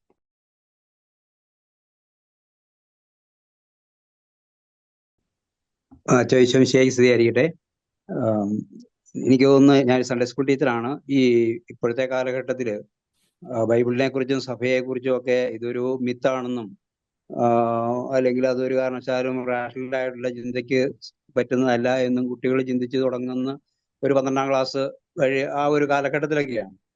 അപ്പോൾ എനിക്ക് തോന്നുന്നു ഇപ്പൊ നമ്മൾ ഈ അച്ഛനെടുത്ത ഈ ക്ലാസ് കഴിഞ്ഞ പല ക്ലാസ്സുകളായിട്ട് നോക്കി കഴിയുമ്പോൾ നമ്മുടെ സഭയെ കുറിച്ചൊരു വ്യക്തമായിട്ടുള്ള ഒരു ബോധ്യം കിട്ടുന്നതിനും അതുപോലെ ഇതെല്ലാം നമുക്ക് കൃത്യമായിട്ട് ഇത് ലോജിക്കലായിട്ടുള്ള ചിന്തകൾ ഇതിന്റെ പിന്നിൽ വ്യക്തമായിട്ടുണ്ട് എന്നും പഠിപ്പിക്കേണ്ടത് നമ്മുടെ കാലത്തിന്റെ വലിയൊരു ആവശ്യമാണെന്ന് എനിക്ക് തോന്നുന്നു. പക്ഷെ ഇന്നത്തെ കുട്ടികൾക്ക് ഇത് വളരെ കോൺട്രാഡിക്ടറി ആയിട്ടുള്ള ഒന്നാണ്, കുട്ടികളെ പഠിപ്പിക്കാൻ പറ്റില്ല. അപ്പൊ അതുകൊണ്ട് അങ്ങനത്തെ യുക്തിചിന്ത ഉള്ള ഇതൊക്കെ നമുക്ക് മാറ്റി വെക്കാം എന്നുള്ള രീതിയിൽ ആ 12 വരെയും പഠിച്ചു പോകുന്നത്. അപ്പൊ ഇത് എനിക്ക് തോന്നുന്നു 2-3 അധ്യായമെങ്കിലും ഇതിനോടൊക്കെ ആ കുട്ടികൾ ഈ രീതിയിൽ പഠിച്ച്, അല്ലാതെ ഇതുപോലെയുള്ള ക്ലാസ്സുകളിൽ എത്രയോ ചുരുക്കം ആളുകളാ പിന്നീട് സംബന്ധിക്കാൻ പറ്റുള്ളൂ. അപ്പൊ അതിന് വേണ്ടിയിട്ടുള്ള ഒരു ശ്രമം നമ്മുടെ സഭയുടെ ഭാഗത്തുനിന്ന് വ്യക്തമായിട്ടുണ്ടാകേണ്ടതല്ലേ എന്നാണ് എനിക്ക് അതിനെ കുറിച്ച് ചോദിക്കാൻ. അത് ശരിയാണ്. നമ്മൾ ശരിക്കും ഇങ്ങനെയൊക്കെ നമുക്ക് പഠിപ്പിക്കാൻ പറ്റുള്ളൂ. നമുക്ക് എല്ലാവരെയും ഒരുമിച്ച് കൂട്ടി പഠിപ്പിക്കാൻ പറ്റില്ല. ഈവൻ നമ്മൾക്ക് ഇങ്ങനെ പഠിപ്പിക്കപ്പെടുന്ന അവസരങ്ങൾ പോലും നമുക്ക് ഷെയർ ചെയ്യാൻ പറ്റും, ആളുകളിലേക്ക് എത്തിക്കാൻ പറ്റും. ചിലപ്പോൾ പുസ്തകങ്ങൾ വായിക്കാൻ താല്പര്യമുള്ളവർ ചിലപ്പോൾ ഉണ്ടാവില്ല. ഇനി വായിക്കാൻ ഇരുന്നാലും എല്ലാം കൂടി ഒരു സ്ഥലത്ത് നിന്ന് കിട്ടത്തുമില്ല. അപ്പം നമുക്ക് അതുകൊണ്ടാണ് ഞങ്ങൾ ഇപ്പൊ പ്രവാശബ്ദം ഇവരുടെ ഇനിഷ്യേറ്റീവ് ആണ് അത് ശരിക്കും. അപ്പം ബഹുമാനപ്പെട്ട അനിൽ ബ്രദറും സോബിനും ഒക്കെ കൂടി അവരൊത്തിരി അധ്വാനിച്ചിട്ടാണ് ഈ ക്ലാസ്സുകളൊക്കെ ക്രമീകരിക്കുകയൊക്കെ ചെയ്യുന്നത്. അപ്പൊ അത് നമുക്ക് കുറച്ച് ഷെയർ ചെയ്ത്, പരിമിതമാണത്, അത്ര നല്ല ക്ലാസ് ആണെന്ന് ഞാൻ ഒരിക്കലും പറയത്തില്ല. പക്ഷെ അത് ആളുകൾക്ക് എത്തിക്കാൻ പറ്റിയാൽ കുറച്ചെങ്കിലുമൊക്കെ നമ്മുടെ കുഞ്ഞുങ്ങളെ നമുക്ക് ബോധവൽക്കരിക്കാനും അവർക്ക് അവരുടെ ഫെയ്ത്തിൽ കോൺഫിഡൻസ് കൊടുക്കാനൊക്കെ പറ്റും. ഞങ്ങൾ വിശ്വസിക്കുന്ന ചുമ്മാ ഇപ്പൊ അങ്ങ് പറഞ്ഞ പോലെ വെറുതെ കുറച്ച് കെട്ടുകഥകളിലല്ല, ഇതിന്റെ പുറകിലൊക്കെ അതിശ്രേഷ്ഠമായ രഹസ്യങ്ങളുണ്ട് എന്ന് ബോധ്യപ്പെടുത്താനൊക്കെ നമുക്ക് പറ്റും. അച്ഛാ ഈ സംശയിച്ച് സ്ഥിതിയായിരിക്കട്ടെ അച്ഛാ, അത് നന്മ തിന്മകളെ കുറിച്ചുള്ള വൃക്ഷത്തിന്റെ ഇത് പറഞ്ഞില്ലേ അച്ഛാ? മറ്റേ അടുത്ത ക്ലാസ്സിൽ പറയും. പറഞ്ഞു. നന്മ തിന്മകളെ കുറിച്ചുള്ള വൃക്ഷത്തിന് ഞാൻ വേറെ ഇന്നൊരു ക്ലാസ് അറ്റൻഡ് ചെയ്യുന്ന സമയത്തില് അത് പരിശുദ്ധ കുർബാന ഈ നമ്മുടെ ക്ലാസ്സിൽ തന്നെ കുറെ ക്ലാസ്സുകൾക്ക് മുൻപ് ഇത് ഒരു പ്രാവശ്യം അച്ഛൻ മെൻഷൻ ചെയ്തിട്ടുണ്ടെന്നാണ് എനിക്ക് തോന്നുന്നത്. അത് വിശുദ്ധ കുർബാനയുമായിട്ട് ബന്ധപ്പെടുത്തി ഞാൻ കേട്ടിട്ടുണ്ടല്ലോ അച്ഛാ. അത് നന്മതിന്മകളുടെ വൃക്ഷത്തെ കുറിച്ചല്ല, ജീവന്റെ വൃക്ഷത്തെ കുറിച്ചാണ്. പൗരസ്ത്യ സഭാപിതാക്കന്മാരുടെ പാരമ്പര്യത്തിനകത്ത് നമ്മൾ അടുത്ത ക്ലാസ്സിനെ കുറിച്ച് പറയാം. ഞാനിപ്പോൾ ഒരെണ്ണത്തെ കുറിച്ച് മാത്രമേ പറഞ്ഞുള്ളൂ. അത് പരിശുദ്ധ കുർബാനയെ കുറിച്ചുള്ള പരാമർശം അതിനകത്തുണ്ട്, തീവിനെ കുറിച്ചുള്ള. ഞാൻ രണ്ടു അറിയുള്ളൂ. ഞാനത് ഇന്ന് പറയണമെന്ന് വിചാരിച്ചിരുന്നത്, പക്ഷെ നമുക്ക് സമയത്താത്തതുകൊണ്ട് നിർത്തിയത്. ബേസിക് ആയിട്ട് പറഞ്ഞാൽ അത് ഇതിനെ കുറിച്ചല്ല. നന്മതിന്മകളുടെ വൃക്ഷം ധാർമ്മിക നിയമമാണ്. അതുകൊണ്ടാണ് ജീവന്റെ വൃക്ഷവും നന്മതിന്മകളുടെ വൃക്ഷവും എന്ന് പറയുന്ന രണ്ട് പദപ്രയോഗങ്ങൾ ഉപയോഗിക്കുന്നത്. മറ്റേത് ഈ പറഞ്ഞതുപോലെ നിത്യജീവനിലേക്ക് സൂചിപ്പിക്കുന്ന, ഈശോയുടെ കുരിശിനെ സൂചിപ്പിക്കുന്ന പ്രതീകാത്മക അർത്ഥങ്ങളുള്ള ഒരു പരാമർശമാണ് നമുക്ക് അടുത്ത ക്ലാസ് പറയാം. ഇതൊക്കെയാണ് അതിനകത്തുള്ളത്. ഈശോമിശിഹായ്ക്ക് സ്തുതിയായിരിക്കട്ടെ. അച്ഛൻ ധാർമ്മിക നിയമങ്ങളെ കുറിച്ച് പറഞ്ഞല്ലോ. പടിപടിയായിട്ടാണ് മനുഷ്യന് ഇപ്പൊ ബഹുഭാരിത്യത്തിൽ നിന്ന് കുടുംബത്തിന്റെ ചട്ടക്കൂട്ടിലോട്ട് വന്നു. അങ്ങനെ അപ്പം മിശിഹായുടെ കാലത്താണല്ലോ, മിശിഹായുടെ കാലത്ത് തന്നെയാണ് ഈ വെളിപ്പാട് പൂർത്തിയായി എന്ന് പറയുന്ന പോലെ ധാർമ്മിക കാര്യങ്ങളുടെ ഒരു പൂർത്തീകരണം സംഭവിച്ചതും മിശിഹായുടെ കാലത്ത് തന്നെയാണോ? അപ്പൊ അത് പിന്നീടാണല്ലോ നമ്മുടെ അടിമ സമ്പ്രദായം ഒക്കെ നിന്നു പോയിട്ടുള്ളത്. അപ്പൊ അതൊക്കെ സഭയുടെ ഒരു ഇടപെടല് അതിനകത്തൊക്കെ ഉണ്ട്. ഇനിയും ധാർമ്മിക നിയമങ്ങളില് മാറ്റം വരുന്നതല്ല, ആ മിശിഹായിലൂടെ പൂർത്തിയായ ധാർമ്മിക നിയമങ്ങളുടെ കാര്യങ്ങൾ നമുക്ക് കൂടുതൽ അവബോധം ഉണ്ടാകുന്നത് സഭയിലൂടെയാണോ? ഇനിയും മാറ്റം, കാരണം ഈ അടിമ സമ്പ്രദായമൊക്കെ പിന്നെ കുറെ കാലങ്ങൾക്ക് ശേഷമല്ലേ നിർത്തലാക്കപ്പെട്ടതൊക്കെ. അപ്പൊ അതൊക്കെ ആ മിശിഹായുടെ ധാർമ്മിക നിയമങ്ങളുടെ ഒരു അവബോധത്തിൽ നിന്നാണോ അതൊക്കെ നിർത്തലാക്കപ്പെടുന്നത്? നൈസി എന്ന് പറഞ്ഞ സഹോദരി കണ്ടുകൂടാ, പക്ഷെ ഏതായാലും വളരെ കൃത്യമായ വേർഡിങ്സ് ഉപയോഗിച്ചാണ് സംസാരിക്കുന്നത്. അതങ്ങനെ തന്നെയാണ്. അതായത് ഈ മിശിഹായിലാണ്, ഈശോ മിശിഹായിലാണ് സകലതും പൂർണ്ണമാകുന്നത്. അതായത് വിശ്വാസവും ധാർമ്മികതയും പൂർത്തീകരിക്കുന്നത് മിശിഹായിലാണ്. മിശിഹായുടെ പ്രബോധനങ്ങളിലും മിശിഹ എന്ന വ്യക്തിയിലുമാണ് ഇത് പൂർത്തീകരിക്കുന്നത്. അപ്പൊ അതുകൊണ്ട് തന്നെ മിശിഹായുടെ സുവിശേഷമാണ് ലോകത്തിന്റെ മുഴുവനും ധാർമ്മികതയുടെ ആധാരമായി മാറിയിട്ടുള്ളത്. അതുകൊണ്ട് തന്നെ ക്രൈസ്തവ ലോകത്തിലാണ് ശ്രേഷ്ഠമായ ധാർമ്മികത എപ്പോഴും നിലനിന്നിട്ടുള്ളതെന്ന് നമ്മൾ അറിയണം. വെറുതെ ഒന്ന് ആലോചിച്ച് നോക്കിയേ. ഇപ്പം ലോകരാഷ്ട്രങ്ങളിൽ ദാരിദ്ര്യം അനുഭവിക്കുന്ന രാഷ്ട്രങ്ങൾക്ക് സഹായം കൊടുക്കുന്നത് യൂറോപ്പാണ്, ക്രൈസ്തവ രാജ്യങ്ങളാണ്. നമ്മൾ അളന്നു കഴിഞ്ഞാണല്ലോ, ഇപ്പം ഇപ്പൊ അറേബ്യൻ രാജ്യങ്ങൾ കൊടുക്കുന്നത്, അങ്ങനെ ബാക്കി എല്ലാം കൂടി കൊടുക്കുന്നത്. കഴിഞ്ഞ ദിവസം ഒരു ഇതുണ്ടായിരുന്നത്, ഏതാണ്ട് ചെറിയൊരു ശതമാനം അവരെല്ലാം കൂടിയുള്ളൂ. അതിന്റെ ഏറ്റവും വലിയ ശതമാനം കോൺട്രിബ്യൂഷൻ നടത്തിയിരുന്നത് മുഴുവനും അമേരിക്ക ഉൾപ്പെടെയുള്ള ക്രൈസ്തവ രാജ്യങ്ങളാണ്. നമ്മുടെ നാട്ടിൽ പോലും പള്ളിപണിയനും മറ്റു കാര്യങ്ങൾക്കൊക്കെ ആയിട്ട് വന്നിരുന്നതെല്ലാം അത്തരം ക്രൈസ്തവ രാജ്യങ്ങൾ.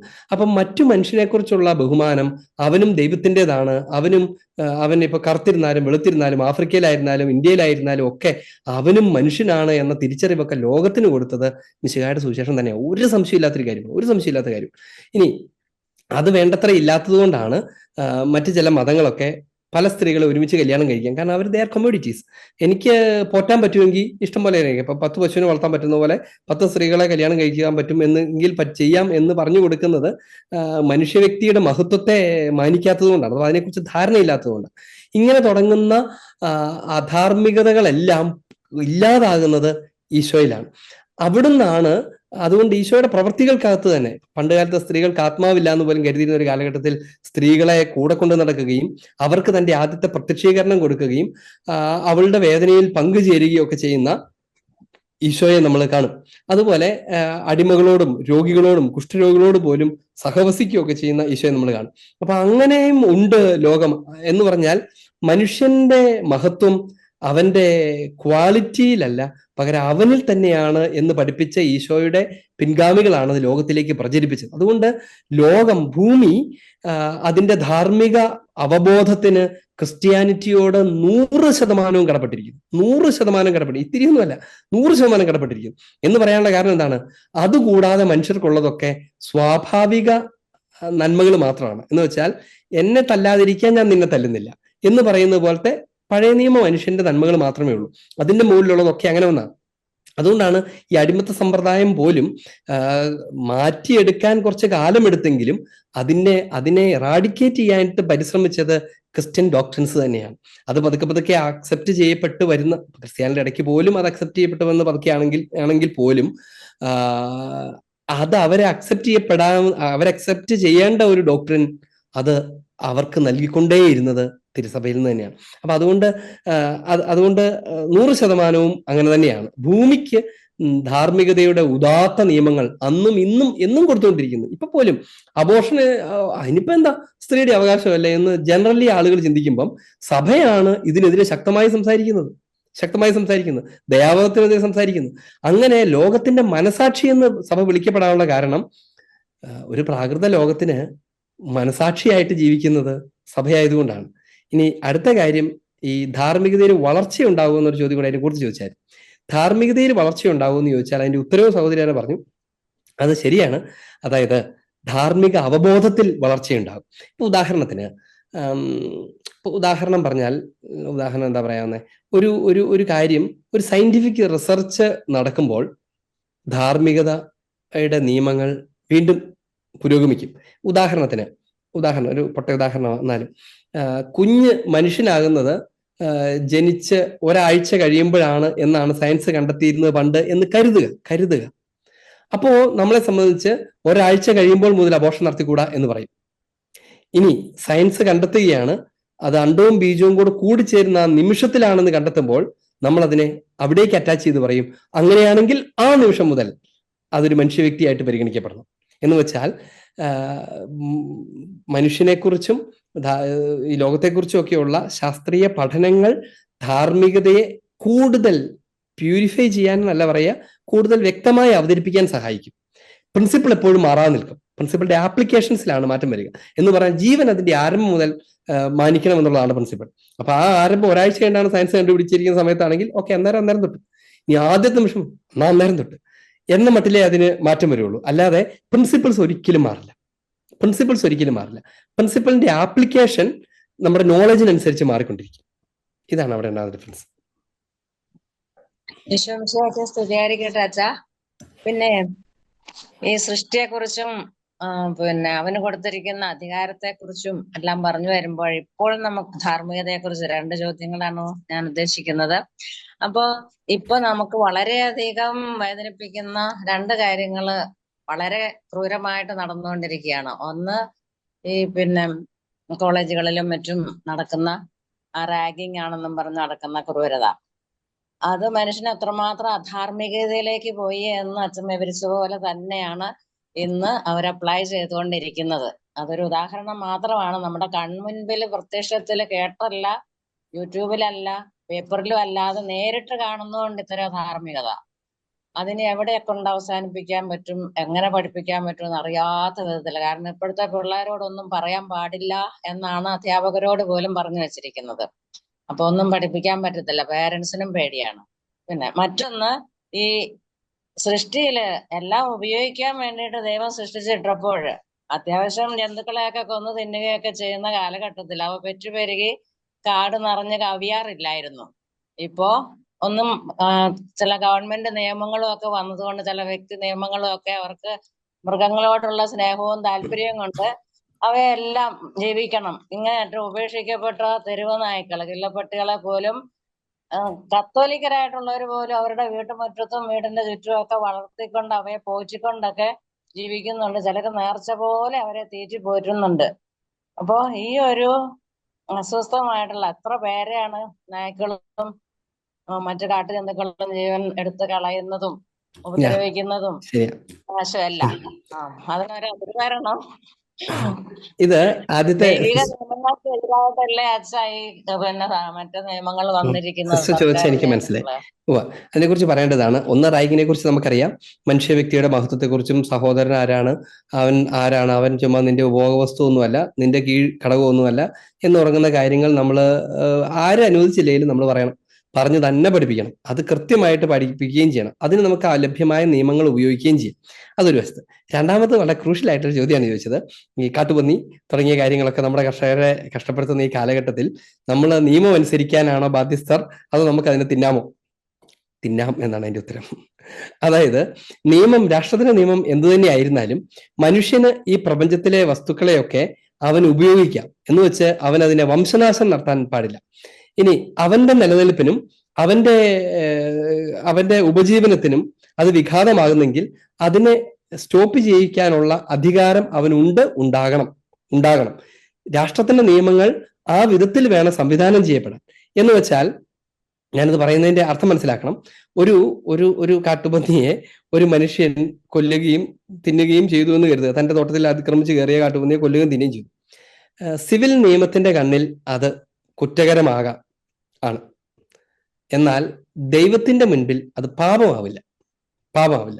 അതേസമയം അവൻ വെറുതെ ഒരു സന്തോഷത്തിന് വേട്ടയാടലിന് പോകുന്നു, കൊന്ന് തള്ളിക്കൊണ്ടിരിക്കുന്നു, അത് പാപവും കൂടിയാണ്. കാരണം പ്രകൃതി അവന് വേണ്ടി മാത്രമുള്ളതല്ല. പ്രകൃതിയിലെ ജീവജാലങ്ങളൊക്കെ അവയിലൊരു മൂല്യമുണ്ട്. ഒപ്പം അതിന്റെ പർപ്പസ് മനുഷ്യന്റെ സസ്റ്റൈനിറ്റിയാണ്. ഒപ്പം അതിനകത്ത് തന്നെ ഒരു എക്കോളജിക്കൽ ബാലൻസിങ് ക്രമാതീതമായി അവ വർദ്ധിക്കുകയും മനുഷ്യജീവൻ ദുസ്സഹമാവുകയും ചെയ്യുമ്പോൾ അവയെ നിയന്ത്രിക്കേണ്ടതുണ്ട്. ഈ നിയന്ത്രിക്കേണ്ടതുണ്ട് എന്നുള്ളത് എന്റെ മാത്രം അഭിപ്രായമല്ല. അത് ഇവൻ മാധവ് ഗാഡ്ഗിൽ റിപ്പോർട്ടിനകത്ത് പോലെയുള്ള കാര്യമാണ്. അദ്ദേഹം തന്നെ അതിനെക്കുറിച്ച് എടുത്ത് പറഞ്ഞിട്ടുണ്ട്, പിന്നീട് എഴുതിയിട്ടുണ്ട്. അത് ലോകത്തിൽ എല്ലാ സ്ഥലത്തുള്ളതാണ്. കൺട്രോൾഡ് ഹണ്ടിങ് ഒക്കെ എല്ലാ പരിഷ്കൃത രാജ്യങ്ങളിലും ഉള്ളതാണ്. പകരം അത് വിട്ടിട്ട് മനുഷ്യനേക്കാളും വലിയ മൃഗസ്നേഹവും മനുഷ്യനേക്കാളും വലിയ നായാസ്നേഹവും ഒക്കെ വരുന്നത് മനുഷ്യന്റെ വൈകല്യമാണ്. മനുഷ്യനെയാണ് മാനിക്കേണ്ടത്. അവന് വേണ്ടിയുള്ളതാണ്. അവനെ തന്നെ നശിപ്പിക്കുന്ന പോലെ മൃഗങ്ങൾ ആകാതിരിക്കാനായിട്ട് നോക്കാനുള്ള കടമ ഗവൺമെന്റിനുണ്ട്. അപ്പൊ അതുകൊണ്ട് വെറുതെ ഒരു നിയമം ലംഘിക്കാനുള്ള ആഹ്വാനം ഞാൻ നടത്തുന്ന നല്ലത്. പകരം അത് പാപമായി തീരുമോ എന്ന് ചോദിച്ചു കഴിഞ്ഞാൽ അത് ദൈവത്തിന്റെ ഹിതത്തിന് വിരുദ്ധമല്ലാതെ, പകരം അവൻ അതിനെ ദുരുപയോഗിക്കുമ്പോഴാണത് വിരുദ്ധമാകുന്നത്. ഇനി ഗവൺമെന്റ് നിയമങ്ങൾ ദുരുപയോഗത്തെ തടയാൻ വേണ്ടിയാണ് ആരംഭിച്ചതെങ്കിലും അത് വന്ന് അത് തന്നെ ഒരു ദുരന്തമായി മാറിയതാണ് നമ്മൾ കണ്ടുകൊണ്ടിരിക്കുന്നത്. അതുകൊണ്ടാണ് പറഞ്ഞത് അതിനകത്ത് പാപമൊന്നുമില്ല. പാപമുണ്ട് നിങ്ങൾ വെറുതെ വിചാരിക്കേണ്ട, പാപമില്ല. നിയമലംഘനമുണ്ട്. അത് നിയമലംഘനം നടത്താതിരിക്കാനായിട്ട് ഉത്തരവാദിത്തമുള്ള പൗരന്മാർ എന്നുള്ള നിലയ്ക്ക് നമുക്ക് ശ്രദ്ധിക്കുക എന്നുള്ളത് സ്വാഭാവികമായ കാര്യമാണ്. പക്ഷേ അവന്റെ ഉപയോഗത്തിന് വേണ്ടി അതും അവന്റെ കൃഷിയൊക്കെ നശിപ്പിക്കുന്ന ഒരു ജീവിയെ അതൊരു ക്ഷുദ്രജീവിയായിട്ട് തന്നെ മനസ്സിലാക്കുകയും അതിനെ കൊല്ലുകയും അതിനെ കൊന്നിട്ട് അതിനെ വെറുതെ കളയാതെ അതിനെ ഭക്ഷിക്കുകയും ചെയ്യുന്നത് ഉചിതമാണ്. അങ്ങനെയാണ് നിയമം മോൾഡ് ചെയ്യപ്പെടേണ്ടത്. എനിക്ക് ഇത് നല്ല വേറൊരു സംശയമാണുള്ളത്. അതായത് പൗലോസ് എഴുതിയ കൊളോസ്യർക്ക് എഴുതിയ ലേഖനത്തില് 1-ാം അധ്യായത്തില് പറയുന്നുണ്ട്. അതായത് നിങ്ങളെ പ്രതിയുള്ള പീഡകളിൽ ഞാൻ സന്തോഷിക്കുന്നു, സഭയാവുന്ന എന്റെ ശരീരത്തെ പ്രതി ക്രിസ്തുവിനെ സഹിക്കേണ്ടി വന്ന പീഡകളുടെ കുറവ് എന്റെ ശരീരത്തിൽ ഞാൻ അതില് ക്രിസ്തുവിന്റെ പീഡകൾക്ക് എന്തെങ്കിലും കുറവുണ്ടെന്നാണോ അദ്ദേഹം ഉദ്ദേശിക്കുന്നത്? നല്ല ചോദ്യമാണ്. ഈശോയുടെ പീഡകൾ അതിൽ തന്നെ പൂർണ്ണമാണ് എന്ന് നമുക്കറിയാം. ആ പീഡകൾക്ക് അതിനകത്ത് കുറവൊന്നുമില്ല. പിന്നെ എന്താണ് ഇവിടെ പറയുന്നത്?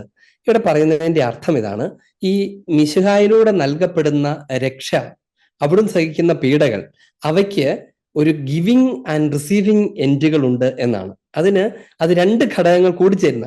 ഞാനിത് നേരത്തെ പറഞ്ഞിട്ടുണ്ട് എന്ന് എനിക്ക് തോന്നണേ. എന്നൊരു കൊള്ളാവുന്ന ഉദാഹരണം പറയാം. അതായത് അമ്മ കുഞ്ഞിന് ഭക്ഷണം കൊടുത്തു, അഥവാ അമ്മ കുഞ്ഞിന് ഭക്ഷണം കൊടുത്തു, ആ ഭക്ഷണം കൊടുക്കൽ പ്രവൃത്തി നടത്തി എന്ന് പറയാം. ഇവിടെ അമ്മ എന്ത് ചെയ്തു? അമ്മ ഫുഡിനുള്ള സാധനങ്ങളൊക്കെ പണിക്ക് പോയി കൊണ്ടുവന്നു.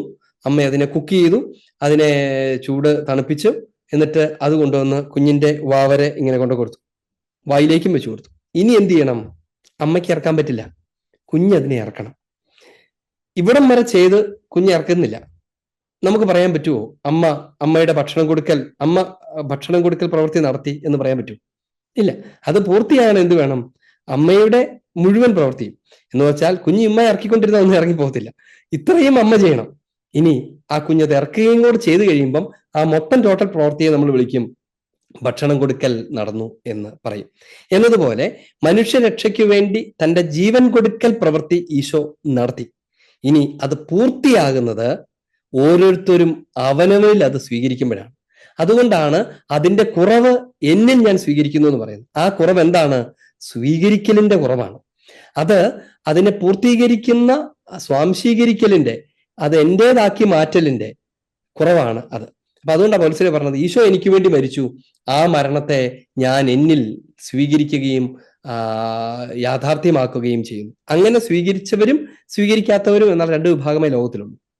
എല്ലാവർക്കും വേണ്ടിയാണ് കർത്താവ് മരിച്ചത്. അത് സ്വീകരിച്ച് പൂർത്തിയാക്കി. അത് അമ്മ എല്ലാ കുഞ്ഞുങ്ങൾക്കും വേണ്ടിയാണ് ഭക്ഷണം കൊടുത്തത്. ഇറക്കിയവരും ഇറക്കാത്തവരും എന്ന വ്യത്യാസമേ ഉള്ളൂ. അതാണ് പൂർത്തീകരിക്കുക എന്ന് പറയുന്നത്. അച്ഛാ ഈശംസിക്കട്ടെ. എന്റെ ചോദ്യം കുറച്ച് ചരിത്രപരമായിട്ടുള്ളതാണ്. അതായത് നമ്മൾ പഴയ നിയമത്തില് അല്ല, ചില ഈ ജൂയിഷ് സ്ക്രിപ്ചേഴ്സിലൊക്കെ അഷേറ എന്നൊരു ദേവതയെ പറ്റി പറയാറുണ്ട്. അതായത് ദൈവത്തിന്റെ ഭാര്യയാണെന്നൊക്കെ വരെ ചില നിരീശ്വരവാദികളൊക്കെ സോഷ്യൽ മീഡിയയിലൊക്കെ പറയാറുണ്ട്. അങ്ങനെ കളിയാക്കാനായിട്ട് പറയുന്നതായിരിക്കാം. അതിന് നമുക്ക് കാത്തലിക് പെർസ്പെക്റ്റീവില് നമ്മൾ അതിനെ എടുക്കുന്നുണ്ടോ എന്തെങ്കിലും വിധത്തില്? അത് ശരിക്കും ചില യഹൂദന്മാർ അങ്ങനെ ആരാധിച്ചിരുന്നൊക്കെ പറയുന്നുണ്ടെങ്കിലും അത് യഹൂദന്മാർ അതായത് അക്ഷര പ്രതിമ പഴയ നിയമത്തിനകത്തുള്ള പല ദൈവങ്ങളുടെ അക്ഷര ദേവി അങ്ങനെ തുടങ്ങി ബാൽ തുടങ്ങിയ ഒത്തിരി ദൈവങ്ങൾ അവർക്കുണ്ട്. ഇവര് യഹൂദരെന്ന് നമ്മൾ ഇവര് ഇതിൽ ധാരണയില്ലാത്ത നിരീശ്വരവാദികളുടെ പ്രസംഗങ്ങളാണ് ഇത് കേൾക്കുന്നത്. അതായത് ഇവര് പഴയ നിയമത്തിലെ മുഴുവൻ എടുത്തിട്ട് യഹൂദരിൽ അങ്ങ് അപ്ലൈ ചെയ്യുന്നതാണ്. സംഭവം ശരിയാണ്. അവർ ഈജിപ്തിന്റെ അടിമത്തത്തിലും അവർ ധാരാളം വിഗ്രഹങ്ങളെ ആരാധിച്ചിരുന്നു. പോരുന്ന വഴിയിലും ആരാധിച്ചിരുന്നു. ഈ 40 വർഷത്തിന്റെ യാത്രയിലും ആരാധിച്ചിരുന്നു. മോശ മുകളിലോട്ട് കയറുമ്പോൾ അവര് കാളക്കുട്ടിനെ ഉണ്ടാക്കിയിട്ട് ആരാധിക്കുകയൊക്കെ ചെയ്തു. അങ്ങനെ അവരുടെ ചരിത്രത്തിനകത്ത് അവര് ദൈവത്തെ തിരിച്ചറിഞ്ഞ് ഈ ദൈവമല്ലാതെ മറ്റൊരു ദൈവമില്ല എന്ന് മനസ്സിലാക്കുന്ന വരെയുള്ള ഘട്ടത്തിൽ അവർക്ക് ഇങ്ങനെ പലതും ഉണ്ടായിരുന്നു. പഴയ നിയമത്തിലെ പരാമർശങ്ങളാണ് ഇതൊക്കെ. ബൈബിളിലെ ആണല്ലോ എന്നോർത്തിട്ടാണ് ഈ പാവ സഹോദരങ്ങള് നമ്മുടെ യഹൂദരും ക്രിസ്ത്യാനികളും ഒക്കെ അവരുടെ ബൈബിളിനകത്ത് ഈ ദൈവിയെ കുറിച്ച് പറയേണ്ടത്. അതൊരു ദൈവമാണ്, ഇപ്പുറത്ത് വേറൊരു ദൈവം യഹോവ ദൈവം, അപ്പുറത്താണെങ്കിൽ എന്താ പറയാ ഒരു വേറെ ഈശോ ദൈവം. പിന്നെ കഴിഞ്ഞ ദിവസം ഞാൻ ഇങ്ങനെ കണ്ടായിരുന്നു, ഇത് കുറെ ദൈവങ്ങളുണ്ട്, അതിനകത്ത് കുറെ വിശുദ്ധരെന്ന് പറയുന്ന കുറെ ദൈവങ്ങൾ, മാതാവ് എന്ന് പറഞ്ഞ വേറൊരു ദൈവം എന്നൊക്കെ പറഞ്ഞിട്ട് ഒക്കെ ഇവരിങ്ങനെ ഒരറിവും ഇല്ലാതെ പരിതാപകരമായ വിധത്തിൽ ഈ ക്രിസ്ത്യൻ ഡോക്ട്രിൻസിനെ ക്രിസ്ത്യൻ ലൈഫിനെയൊക്കെ അവതരിപ്പിക്കുകയൊക്കെ ചെയ്യുന്ന, ടൈയൊക്കെ കെട്ടിയിട്ട് ഇങ്ങനെ ഷർട്ടൊക്കെ ഇൻസർട്ട് ചെയ്ത് കോളർ മൈക്കൊക്കെ വെച്ച് ആളുകളുടെ മുമ്പിലിരുന്ന് മണ്ടത്തരം പച്ചയ്ക്ക് വിളിച്ചു പറയുന്ന ആളുകളുടെ ഒത്തിരി വീഡിയോസ് യൂട്യൂബിൽ കാണാറുണ്ട്. ചിലപ്പോഴൊക്കെ നേരം പോക്കിന് ഞാനും ഇത് കാണാറുണ്ട്. ഓക്കെ അച്ഛാ, അച്ഛൻ്റെ ക്ലാസ്സുകൾ ഞാൻ ആദ്യത്തെ ക്ലാസ് തൊട്ട് തന്നെ ഫോളോ ചെയ്യുന്നുണ്ട്. ഒത്തിരി സന്തോഷം. ഞാനൊന്ന് ആദ്യമായിട്ട് നന്ദി പറയുന്നു. അച്ഛനെ പോലുള്ള വൈദികര് ഞങ്ങൾക്ക് അഭിമാനം സന്തോഷമാണ്. ഈ അറിവ് ഞാനൊക്കെ ഈ ഞങ്ങൾക്ക് എന്ന് പറഞ്ഞാൽ സാധാരണ മനുഷ്യരുടെ ഇടയിലേക്ക് പങ്കുവെക്കാൻ തയ്യാറായി വലിയ മനസ്സിനെ ഹൃദയപൂർവ്വം നമിക്കുന്നു. എന്റെ ചോദ്യം ഇതാണ് അച്ഛാ, ഇന്ന് അച്ഛൻ്റെ ക്ലാസ്സിൽ അച്ഛൻ ഇപ്രകാരം പറഞ്ഞിരുന്നു, മനുഷ്യന്റെ ജീവൻ കടപ്പെട്ടിരിക്കുന്നത് ദൈവത്തോടാണ്. എന്നാൽ സസ്യജാലങ്ങളും മൃഗങ്ങളുടെ ഒക്കെ ജീവൻ കടപ്പെട്ടിരിക്കുന്നത് പ്രപഞ്ചത്തോടും ഭൂമിയോടുമാണ്. അത് എന്നെ ഒരു കൺഫ്യൂഷനിലാക്കി. കാരണം ഇതെല്ലാം പ്രപഞ്ചവും അതിലെ ജീവജാലങ്ങളെല്ലാം ദൈവത്തിന്റെ സൃഷ്ടി തന്നെയാണല്ലോ. അങ്ങനെ ആകുമ്പോൾ ആ ജീവൻ കടപ്പെട്ടിരിക്കുന്നത് ദൈവത്തോട് തന്നെയല്ലേ, മനുഷ്യനോ പ്രപഞ്ചത്തോടാണോ? അങ്ങനെയാകുമ്പോൾ ആ സൃഷ്ടികർമ്മത്തിന്റെ ഉടമസ്ഥാവകാശം എങ്ങനെയാണ് ദൈവത്തിൽ നമുക്ക് ആരോപിക്കാൻ പറ്റുക? അങ്ങനെ മനസ്സിൽ ഒരു സാധാരണ ചിന്ത വന്നാണ്. ഒന്ന് ക്ലിയർ ചെയ്യുകയാണ് നന്നായിരുന്നു. ഞാനത് പറഞ്ഞുകൊണ്ടിരുന്നത് തന്നെ ഈ കൺഫ്യൂഷൻ തോന്നാൻ സാധ്യതയുണ്ടല്ലോ എന്ന് എൻ്റെ ഉള്ളിൽ കൂടെ പോയായിരുന്നു. അതായത് ഞാനൊരു പ്രത്യേക അർത്ഥത്തിലാണ് പറഞ്ഞത്. അതായത് വെറുതെ സങ്കല്പിക്കുക, ഒരു ചെടി മുളയ്ക്കുന്നു. അതെവിടെ നിന്ന് മുളച്ചതാ? അത് ഈ മണ്ണിൽ നിന്ന്, വിത്തിൽ നിന്ന് അങ്ങ് മുളച്ചതേ ഉള്ളൂ. അതുപോലെയല്ല മനുഷ്യൻ ഇങ്ങനെ രൂപമെടുക്കുമ്പോൾ തന്നെ ദൈവം തൻ്റെ ആത്മാവിനെ അതിൽ നിക്ഷേപിക്കുന്നു, ദൈവം ജീവൻ കൊടുക്കുന്നു. അങ്ങനെയുള്ള ഒരു പ്രത്യേക ഇടപെടൽ ഓരോ മനുഷ്യ സൃഷ്ടിയിലും മനുഷ്യന്റെ ജന്മത്തിലും ദൈവം നടത്തുന്നുണ്ട്. പർട്ടിക്കുലറായിട്ട് നേച്ചറിനെ സംബന്ധിച്ച് ദൈവം അതിനെ അങ്ങനെ പ്രോഗ്രാം ചെയ്തു വെച്ചിരിക്കുന്നു വേണേൽ പറയാം. ഈ വിത്ത് സ്വാഭാവികമായി അടുത്ത വിത്ത് ഉണ്ടായിക്കോളും, അത് അടുത്ത ഉണ്ടായിക്കോളും. അവിടെ ഓരോ സ്ഥലത്തും ദൈവം അൾട്ടിമേറ്റ്ലി ഇത് മുഴുവൻ സംവിധാനം ചെയ്ത ദൈവമാണ് അൾട്ടിമേറ്റ് കോസ് എന്ന് പറഞ്ഞു കഴിഞ്ഞാൽ ഏറ്റവും അടിസ്ഥാനപരമായ കാരണക്കാരൻ ദൈവം തന്നെയാണ്. അപ്പൊ ആ അർത്ഥത്തിൽ ചിന്തിച്ചാൽ ഈ വിത്ത് ഫലപ്രപ്പിച്ചതിന് കാരണം ദൈവം തന്നെ, അപ്പൊ ദൈവം തന്നെയാണ് കൊടുത്തത്, അങ്ങനെ പറയാം. പക്ഷെ ഇവിടെ അങ്ങനെയല്ല. ഇവിടെ ഓരോ മനുഷ്യ വ്യക്തിയുടെ സൃഷ്ടിക്കകത്തും ദൈവം നേരിട്ട് ഇടപെടുന്നുണ്ട്. അതുകൊണ്ടാണ് ആ ജീവന് ദൈവത്തോട് നേരിട്ട് ബന്ധമുണ്ടെന്നും മറ്റേ ഞാൻ ഇച്ചിരി താത്തി പറഞ്ഞതിന്റെ അർത്ഥം അതൊക്കെ ദൈവത്തോട് ബന്ധമില്ലെന്നല്ല. ദൈവത്തോട് ഒരു പുതിയൊരു വിത്തിന് ദൈവത്തോട് ബന്ധമുള്ള എങ്ങനെയാ? ആ വിത്തിന്റെ അപ്പനായ വിത്തിനോടും അതിന്റെ അപ്പനായ വിത്തിനോടും ഉള്ള വഴിയുള്ള ബന്ധമാണ് അതിനോടുള്ളത്. അല്ലാണ്ട് ഓരോ വിത്തിനകത്തും ദൈവം പ്രത്യേകിച്ച് എന്തെങ്കിലും ജീവൻ കൊണ്ടുവന്ന് വയ്ക്കുക ഒന്നും ചെയ്യുന്നില്ല. അവ നാച്ചുറൽ സൃഷ്ടികളാണ്, പ്രകൃതിയിലുള്ള അവയാണ്. അപ്പൊ അവയ്ക്ക് അത്രയും ബഹുമാന്യതയും അത്രയും ജീവന്റെ മഹത്വമേ അതിനുള്ളൂ എന്ന്, മനുഷ്യൻ്റേത് തത്തുല്യമായിട്ടില്ല എന്നാണ്. അപ്പൊ അതുകൊണ്ടാണ് ഞാൻ പറഞ്ഞത്, ഒരു വിത്ത് ആ മണ്ണിൽ നിന്ന് കിളുക്കുന്നത് കൊണ്ട് ആ മണ്ണിനോട് കടപ്പെട്ടിരിക്കും. എന്നാൽ എന്നതുപോലെ ഒരു കൊച്ചു ജന്മം എടുക്കുന്നതിന് വെറും അപ്പനോട് കടപ്പെട്ടിരിക്കും എന്ന് പറയാൻ പറ്റത്തില്ല. ഇതാണ് എന്റെ വ്യത്യാസം. അച്ഛൻ പറഞ്ഞു ദൈവം ആദത്തിന് തോട്ടം കൊടുത്തു, തോട്ടത്തിൽ ഒരു ടാസ്ക് ഒക്കെ കൊടുത്തു, അത് കഴിഞ്ഞപ്പം ധാർമ്മിക നിയമങ്ങൾ കൊടുത്തു എന്ന്. അപ്പം നമ്മൾ മനസ്സിലാക്കുന്ന ദൈവത്തെക്കുറിച്ച് നല്ല അവബോധമുള്ള ഒരു ആദത്തിനാണ് ധാർമ്മിക നിയമങ്ങൾ കൊടുത്തത്. അപ്പൊ ഫെയ്ത്തും ധാർമ്മികതയും തമ്മിൽ നല്ലൊരു റിലേഷൻ ഉണ്ടെന്ന് വേണ്ടേ നമ്മൾ മനസ്സിലാക്കാൻ. അങ്ങനെയെങ്കിൽ എൻ്റെ ചോദ്യം ഇതാണ്, ഈ ഏത്തിയിസ്റ്റിക് ആയിട്ടുള്ള അല്ലെ വളരെ സെക്യുലർ ആയിട്ടുള്ള അല്ലെ ക്രിസ്ത്യൻ ആയിട്ട് അല്ലാതെ ചിന്തിക്കുന്നവരിലോട്ട് നമ്മുടെ ധാർമ്മികത എങ്ങനെ നമ്മൾക്ക് ഇൻജെക്ട് ചെയ്യാൻ പറ്റും? When we talk about morals, അവരത് അങ്ങനെ സ്വീകരിക്കുമോ? എസ്പെഷ്യലി ഇപ്പം ജീവന്റെ വിലയെ കുറിച്ചൊക്കെ നമ്മൾ പറയുമ്പം അതെ, ഫെയ്ത്ത് ഇല്ലാതെ ഇത് സ്വീകരിക്കാൻ പറ്റുമോ? അങ്ങനെ ഉണ്ടെങ്കിൽ എങ്ങനെ മോറലൈസ് ചെയ്യും? നല്ല ചോദ്യമാണ്, വളരെ നല്ല ചോദ്യം. ഫെയ്ത്ത് ഇല്ലാതെ ഇത് മനസ്സിലാക്കാൻ പറ്റുമെന്ന് ചോദിച്ചാൽ പറ്റുമെന്നാണ് അതിന്റെ ഉത്തരം. കാരണം ധാർമ്മികതയുടെ പ്രബോധനങ്ങൾ ആരംഭിച്ചത് മിശിഹായെ മുതലല്ല, അതിനു മുന്നേയാണ്. എന്ന് വെച്ചാൽ അതിനെക്കുറിച്ചാണ് ദൈവം മോശയ്ക്ക് കൽപ്പനകളിൽ എഴുതി കൊടുത്തതിനെ കുറിച്ച് നമ്മൾ വായിക്കുന്നില്ലേ? എന്നാൽ ലേഖനങ്ങളിലേക്ക് വരുമ്പം പൗലോസ് എങ്ങനെ പഠിപ്പിക്കും? കൽപ്പനകളിലല്ല, മനുഷ്യ ഹൃദയങ്ങളിലാണ് ദൈവം ഈ കൽപ്പന എഴുതിയത് എന്ന് വായിക്കും.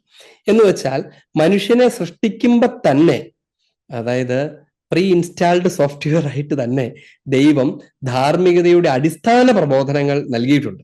എന്ന് വെച്ചാൽ മാതാപിതാക്കളെ ബഹുമാനിക്കണമെന്നോ കൊല്ലരുത് എന്നോ മോഷ്ടിക്കരുത് എന്നോ അവൻ പള്ളിക്കൂടത്തിൽ നിന്ന് പഠിച്ചതല്ല, ആരും പഠിപ്പിക്കാതെ അവൻ അറിയാവുന്നതാണ്.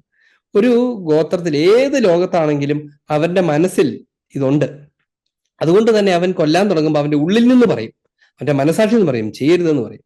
ഇനി ചെയ്തു പോയാൽ അവനെ ഉള്ളിൽ നിന്നുണ്ടാകുന്ന കുറ്റബോധം കൊണ്ട് ശിക്ഷിക്കും. ഒരു ജീവനെ രക്ഷിച്ചാൽ അവന്റെ ഉള്ളിൽ നിന്ന് തന്നെ നന്മയുടെ സന്തോഷം നൽകി അവനെ അഭിനന്ദിക്കും. അങ്ങനെ ചെയ്യാനുള്ള ഒരു സംവിധാനം ദൈവം മനുഷ്യന്റെ ഉള്ളിൽ തന്നെ വെച്ചിട്ടുണ്ട്. അതിനെ കണ്ണടച്ച് ഇരുട്ടാക്കുക മാത്രമാണ് നിരീശ്വരവാദികൾ ചെയ്യുന്നത്. ഇതിനെ എടുത്തു കാണിക്കുകയും അതിനെ അതിന്റെ പൂർണ്ണതയിലേക്ക് കൊണ്ടുപോവുകയും ചെയ്യുന്നതാണ് കാത്തലിക് ഒരു ഫംഗ്ഷൻ. മറ്റു മതങ്ങളാണെങ്കിൽ എന്താ ചെയ്യുക? അതിനെ എടുത്തു കാണിക്കുക മാത്രം ചെയ്യും.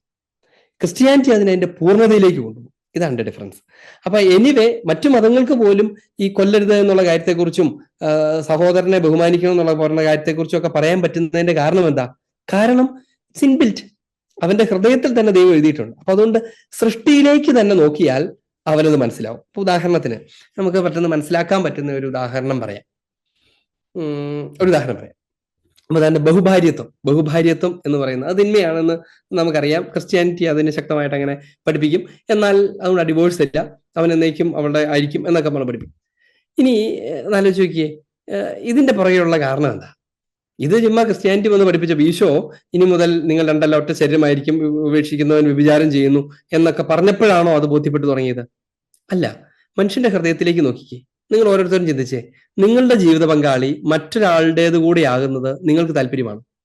നിങ്ങളുടെ ജീവിത പങ്കാളി മറ്റൊരാളുടെയും കൂടി ആയിരിക്കും നമുക്ക് ഉൾക്കൊള്ളാൻ പറ്റുമോ? ഇല്ല. നമ്മുടെ മാത്രമായിരിക്കണം എന്ന് ഏതൊരാളും വാശി പിടിക്കും, അല്ലെ? അങ്ങനെയാണ് ദൈവം ഉള്ളിൽ എഴുതിയേക്കുന്നത്. ആ എഴുതിയിരിക്കുന്ന നിയമത്തെ ദൈവം മിശിഹ തന്റെ വാക്കുകളിലൂടെ പൂർത്തീകരിച്ച് അവതരിപ്പിക്കുകയാണ് ചെയ്യുന്നത്. ഒരു ഭർത്താവ്, ഒരു ഭാര്യ. പിടികിട്ടിയോ? എന്നാൽ അവന്റെ അധികാരം കൊണ്ട് പല സ്ത്രീകളെ തൻ്റെതാക്കി വെക്കാനുള്ള അവന്റെ ദുഷ്ടത നിറഞ്ഞ അഭിനിവേശത്തിന്റെ പ്രവൃത്തികളാണ് അവനുണ്ടാക്കിയ നിയമങ്ങൾക്കകത്തുള്ളത്. എന്നാൽ മനുഷ്യന്റെ സ്വാഭാവിക ആഗ്രഹവും ദാഹവും എന്താണ്?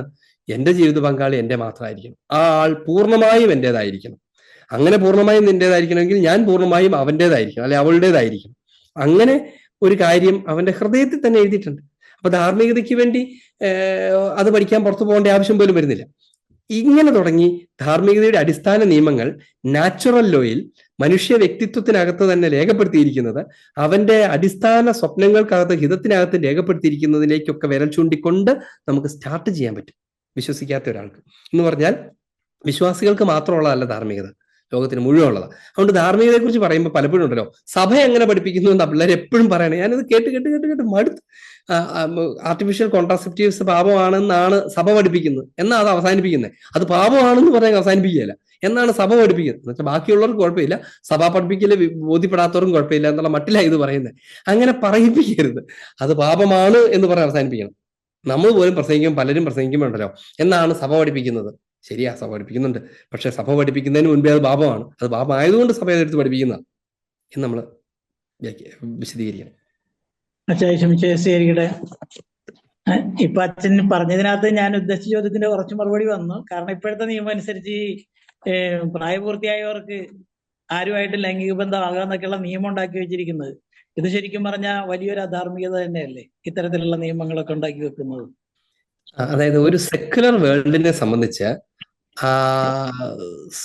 സമൂഹത്തിന്റെ ഒരു അഡ്ജസ്റ്റ്മെന്റ്, സാമ്പത്തിക വളർച്ച, ഓരോരുത്തരുടെ ഫ്രീഡം, ഇത്തരം കാര്യങ്ങളൊക്കെയാണ് വാല്യൂ.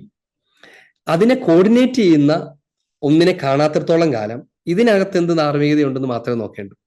ഇതെല്ലാം വരുന്ന ആ ദൈവത്തിലേക്ക് നോക്കാൻ കഴിയുന്ന ഒരു ഭരണകൂടത്തിന് ശരിയായ ധാർമ്മിക നിയമങ്ങൾ ഉണ്ടാക്കി ജനത്തെ ഭരിക്കാൻ പറ്റുമോ? അപ്പൊ അതുകൊണ്ടൊക്കെയാണ് ഒരു കാലത്ത് യൂറോപ്പൊക്കെ വളർന്നതിന്റെ കാരണം എന്നു ആലോചിച്ചാണ്ടല്ലോ, ക്രിസ്ത്യാനിറ്റി ഭരണത്തിൽ ഇടപെട്ടിരുന്നത് കൊണ്ടാണ്. ക്രിസ്ത്യാനിറ്റി തന്നെ ഭരണത്തിൽ ഇടപെട്ടത് അതുകൊണ്ടാണ് ആ നാടൊക്കെ അതുപോലെ പരിഷ്കൃതമായത്, വിശുദ്ധീകരിക്കപ്പെടുക വളരെ ചോദിച്ചത്. അവിടുന്ന് അത് വിട്ടോ, തീർന്നു. ക്രിസ്ത്യാനിറ്റിക്ക്, സഭയ്ക്ക് ഈ പാശ്ചാത്യ നാടുകളുടെ ഭരണത്തിലുണ്ടായിരുന്ന സ്വാധീനം നഷ്ടപ്പെട്ടതോടുകൂടെ ആ നാട് തൈനി പൈശാചിക പോലെ ആകാനൊക്കെ എങ്ങ് പതുക്കെ മാറാനും തുടങ്ങി. അതുകൊണ്ട് നമ്മുടെ നാട്ടിനെ സംബന്ധിച്ചും ഇത് ബാധകമാണ്. അത് ദൈവവുമായി ബന്ധപ്പെട്ട് തന്നെ വേണം അത് പഠിപ്പിക്കപ്പെടാൻ. അപ്പോഴാണ് മനുഷ്യന് ശരിയായ നന്മയുണ്ടാവുള്ളൂ. അത് ഇല്ലാത്ത ആളുകളുടെ മജോറിറ്റിയുടെയോ ഒക്കെയുള്ള നിയമനിർമ്മാണങ്ങൾ അത് അനുചിതമായി തന്നെ തീരും. അനുചിതമായി തന്നെ അത് അടിസ്ഥാനപരമായി അവനെ തന്നെ നശിപ്പിക്കും. നമ്മളത് ആലോചിച്ച് നോക്കി, ആ നിയമത്തിന്റെ പരിണിതഫലം എന്തായിരിക്കും? അതിന്റെ പരിണിതഫലം എന്താ? ആരും ആരുടെയും കൂടെ പോവുകയും കുറച്ച് നാൾ കഴിഞ്ഞിട്ട് ഒരു വീട്ടിലെ അമ്മ അപ്പുറത്തോട് കൂടെ പോകുന്നു, അവരിങ്ങനെ പോകുന്നു, ഇതൊക്കെ ലീഗലാണ് എന്ന് പറഞ്ഞ് ഗവൺമെന്റ് സപ്പോർട്ടും കൊടുക്കുന്നതോടുകൂടെ കുടുംബം തകരില്ലേ? അവരുടെ അഭിമാനത്തിന് ക്ഷതമേൽക്കുന്നു എന്ന് തുടങ്ങി. മാത്രമല്ല, കുടുംബം തകരും, കുഞ്ഞുങ്ങളുടെ പരിശീലനം നഷ്ടപ്പെടും, വിശ്വസ്തത എന്ന് പറഞ്ഞ പുണ്യം, ഇങ്ങനെ തുടങ്ങുന്ന ഒത്തിരി കാര്യങ്ങൾ തകരും. അവന്റെ തന്നെ സ്വസ്ഥത നഷ്ടപ്പെട്ടു പോവുകയും അവന് തന്നെ ജീവിതത്തിന് അർത്ഥമില്ലാതാവുകയും ഒക്കെ ചെയ്യും. അവൻ തന്നെ നശിക്കാതെ വരും. ഇതൊന്നും നോക്കാതെ ചുമ്മാ താൽക്കാലിക നേട്ടത്തിന് അവൻ പോകുന്നതിനിപ്പോ തയ്യാറും, അവനല്ലേ പോണം, നീയല്ലല്ലോ എന്ന് പറയുന്ന പോലെ തുറന്നു കൊടുക്കുന്നത്, ഞാൻ ചെയ്യുന്ന തിന്മയൊക്കെ എന്റെ മേത്ത് ആരും ഉപദേശിക്കാൻ വരണ്ട, ഞാൻ നിന്റെ അടുത്തോട്ട് വരുന്നില്ലല്ലോ എന്ന് പറയുന്ന ഇൻഡിവിജ്വലിസ്റ്റിന്റെ ഒരു എക്സ്പ്രഷനാണ്. അതിനപ്പുറത്ത് പഠിപ്പിക്കാൻ നമുക്ക് കടമയുണ്ട്.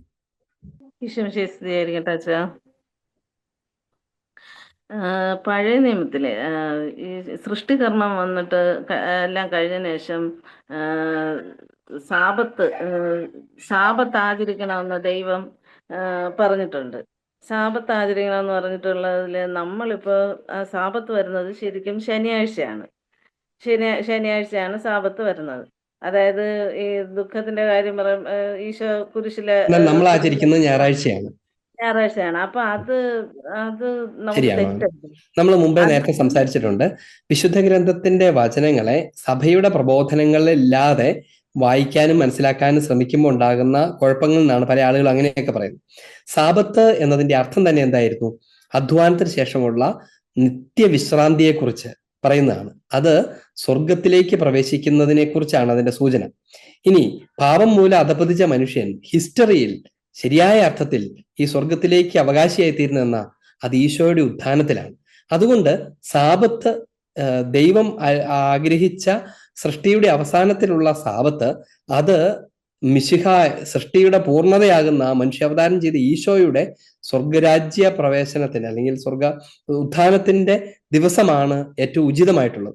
അതുകൊണ്ട് പഴയ നിയമത്തിലുള്ളവയൊക്കെ നിഴലാണ്, പുതിയ നിയമത്തിലാണ് അവ പൂർത്തിയാകുന്നത്. അതുകൊണ്ട് പഴയ നിയമത്തിൽ അങ്ങനെ ആയിരുന്നു എന്നുകൊണ്ട് പുതിയ നിയമത്തിലെ പൂർത്തിയായവനെ കൊണ്ട് പഴയ നിയമത്തിന്റെ കൂട്ടിൽ കെട്ടാൻ പാടില്ലല്ലോ. അതുകൊണ്ട് ഈശോയുടെ ഉത്ഥാനത്തിന്റെ ദിവസമാകുന്ന ഞായറാഴ്ചയാണ് ദൈവം അൾട്ടിമേറ്റ്ലി ആഗ്രഹിച്ച സാബത്ത്. മറ്റേതൊക്കെ അതിന്റെ നിഴലുകൾ മാത്രമായിരുന്നു എന്ന്. അച്ഛാ ഈശോ മിശിഹായ്ക്ക് സ്തുതിയായിരിക്കട്ടെ. അച്ഛൻ്റെ ഒത്തിരി നല്ല ക്ലാസ് ആണ്. ഞാൻ അച്ഛൻ്റെ ഒരു ക്ലാസ് കേട്ടായിരുന്നു, മാതാപിതാക്കന്മാരുടെ പാപത്തിന്റെ ഫലം മക്കൾ അനുഭവിക്കേണ്ടി വരുമോ.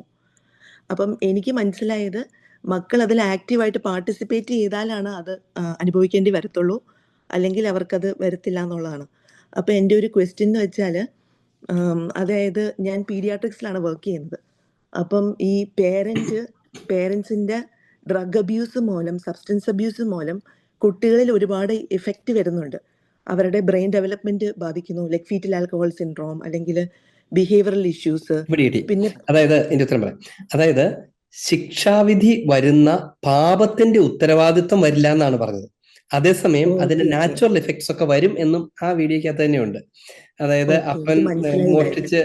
മോഷ്ടിച്ച് ജയിലിലായാൽ അതിന് അപമാനം മക്കൾ സഹിക്കേണ്ടി വരും.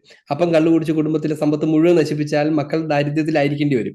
അങ്ങനെയുള്ള സ്വാഭാവിക പരിണിതികൾ പാപവും അതുമായിട്ട് അസോസിയേറ്റ് ചെയ്ത് തലമുറകളിലേക്ക് ഉണ്ടാകും. എന്നാൽ പാപം ഹാൻഡ് ഓവർ ചെയ്യപ്പെടത്തില്ല. പാപത്തിന്റെ ഉത്തരവാദിത്വവും അതിന്റെ ശിക്ഷയും ഹാൻഡ് ഓവർ ചെയ്യില്ല.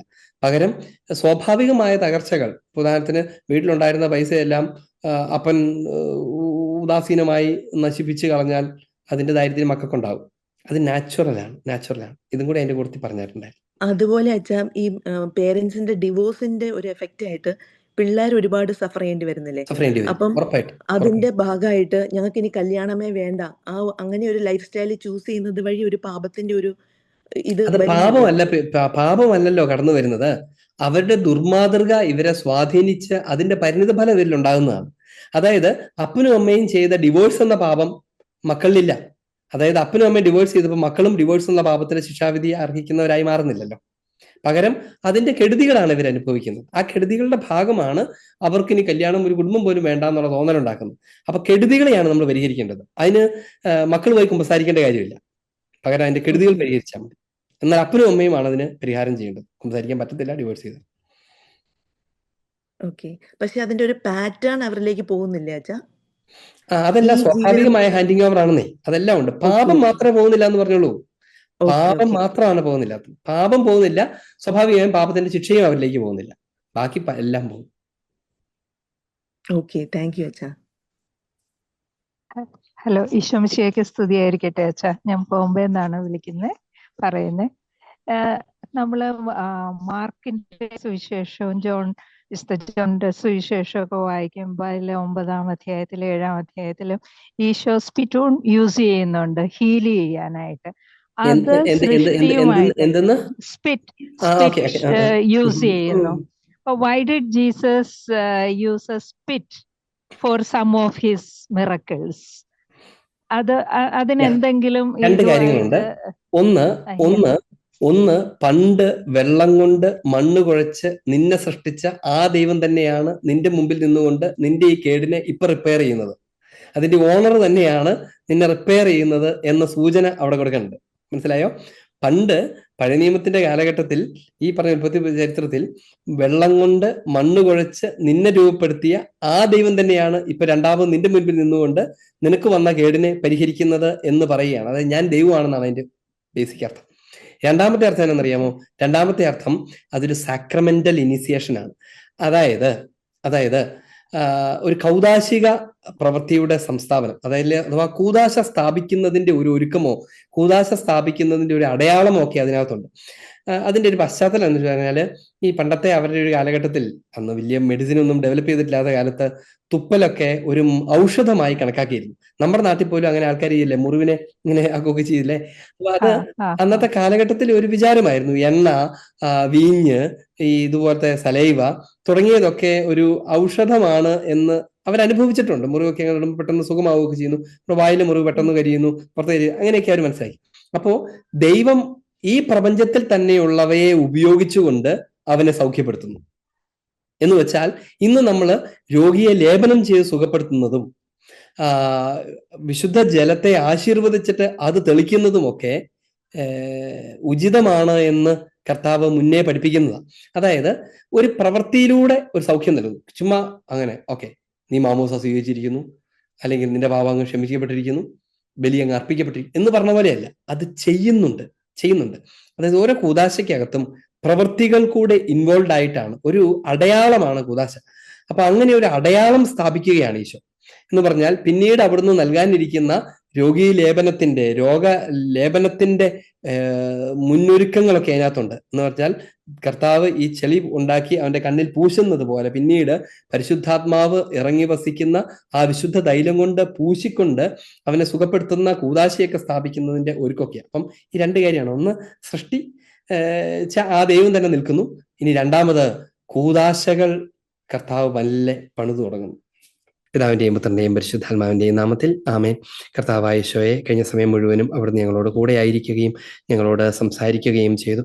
കർത്താവെ, നിസ്സാരരായ ഞങ്ങളിലൂടെ ദൈവിക രഹസ്യങ്ങൾ പകർന്നു കൊടുക്കപ്പെടാനും അത് അന്യോന്യം പങ്കുവയ്ക്കാനും ഒക്കെ അവിടുന്ന് അവസരമൊരുക്കുന്നു.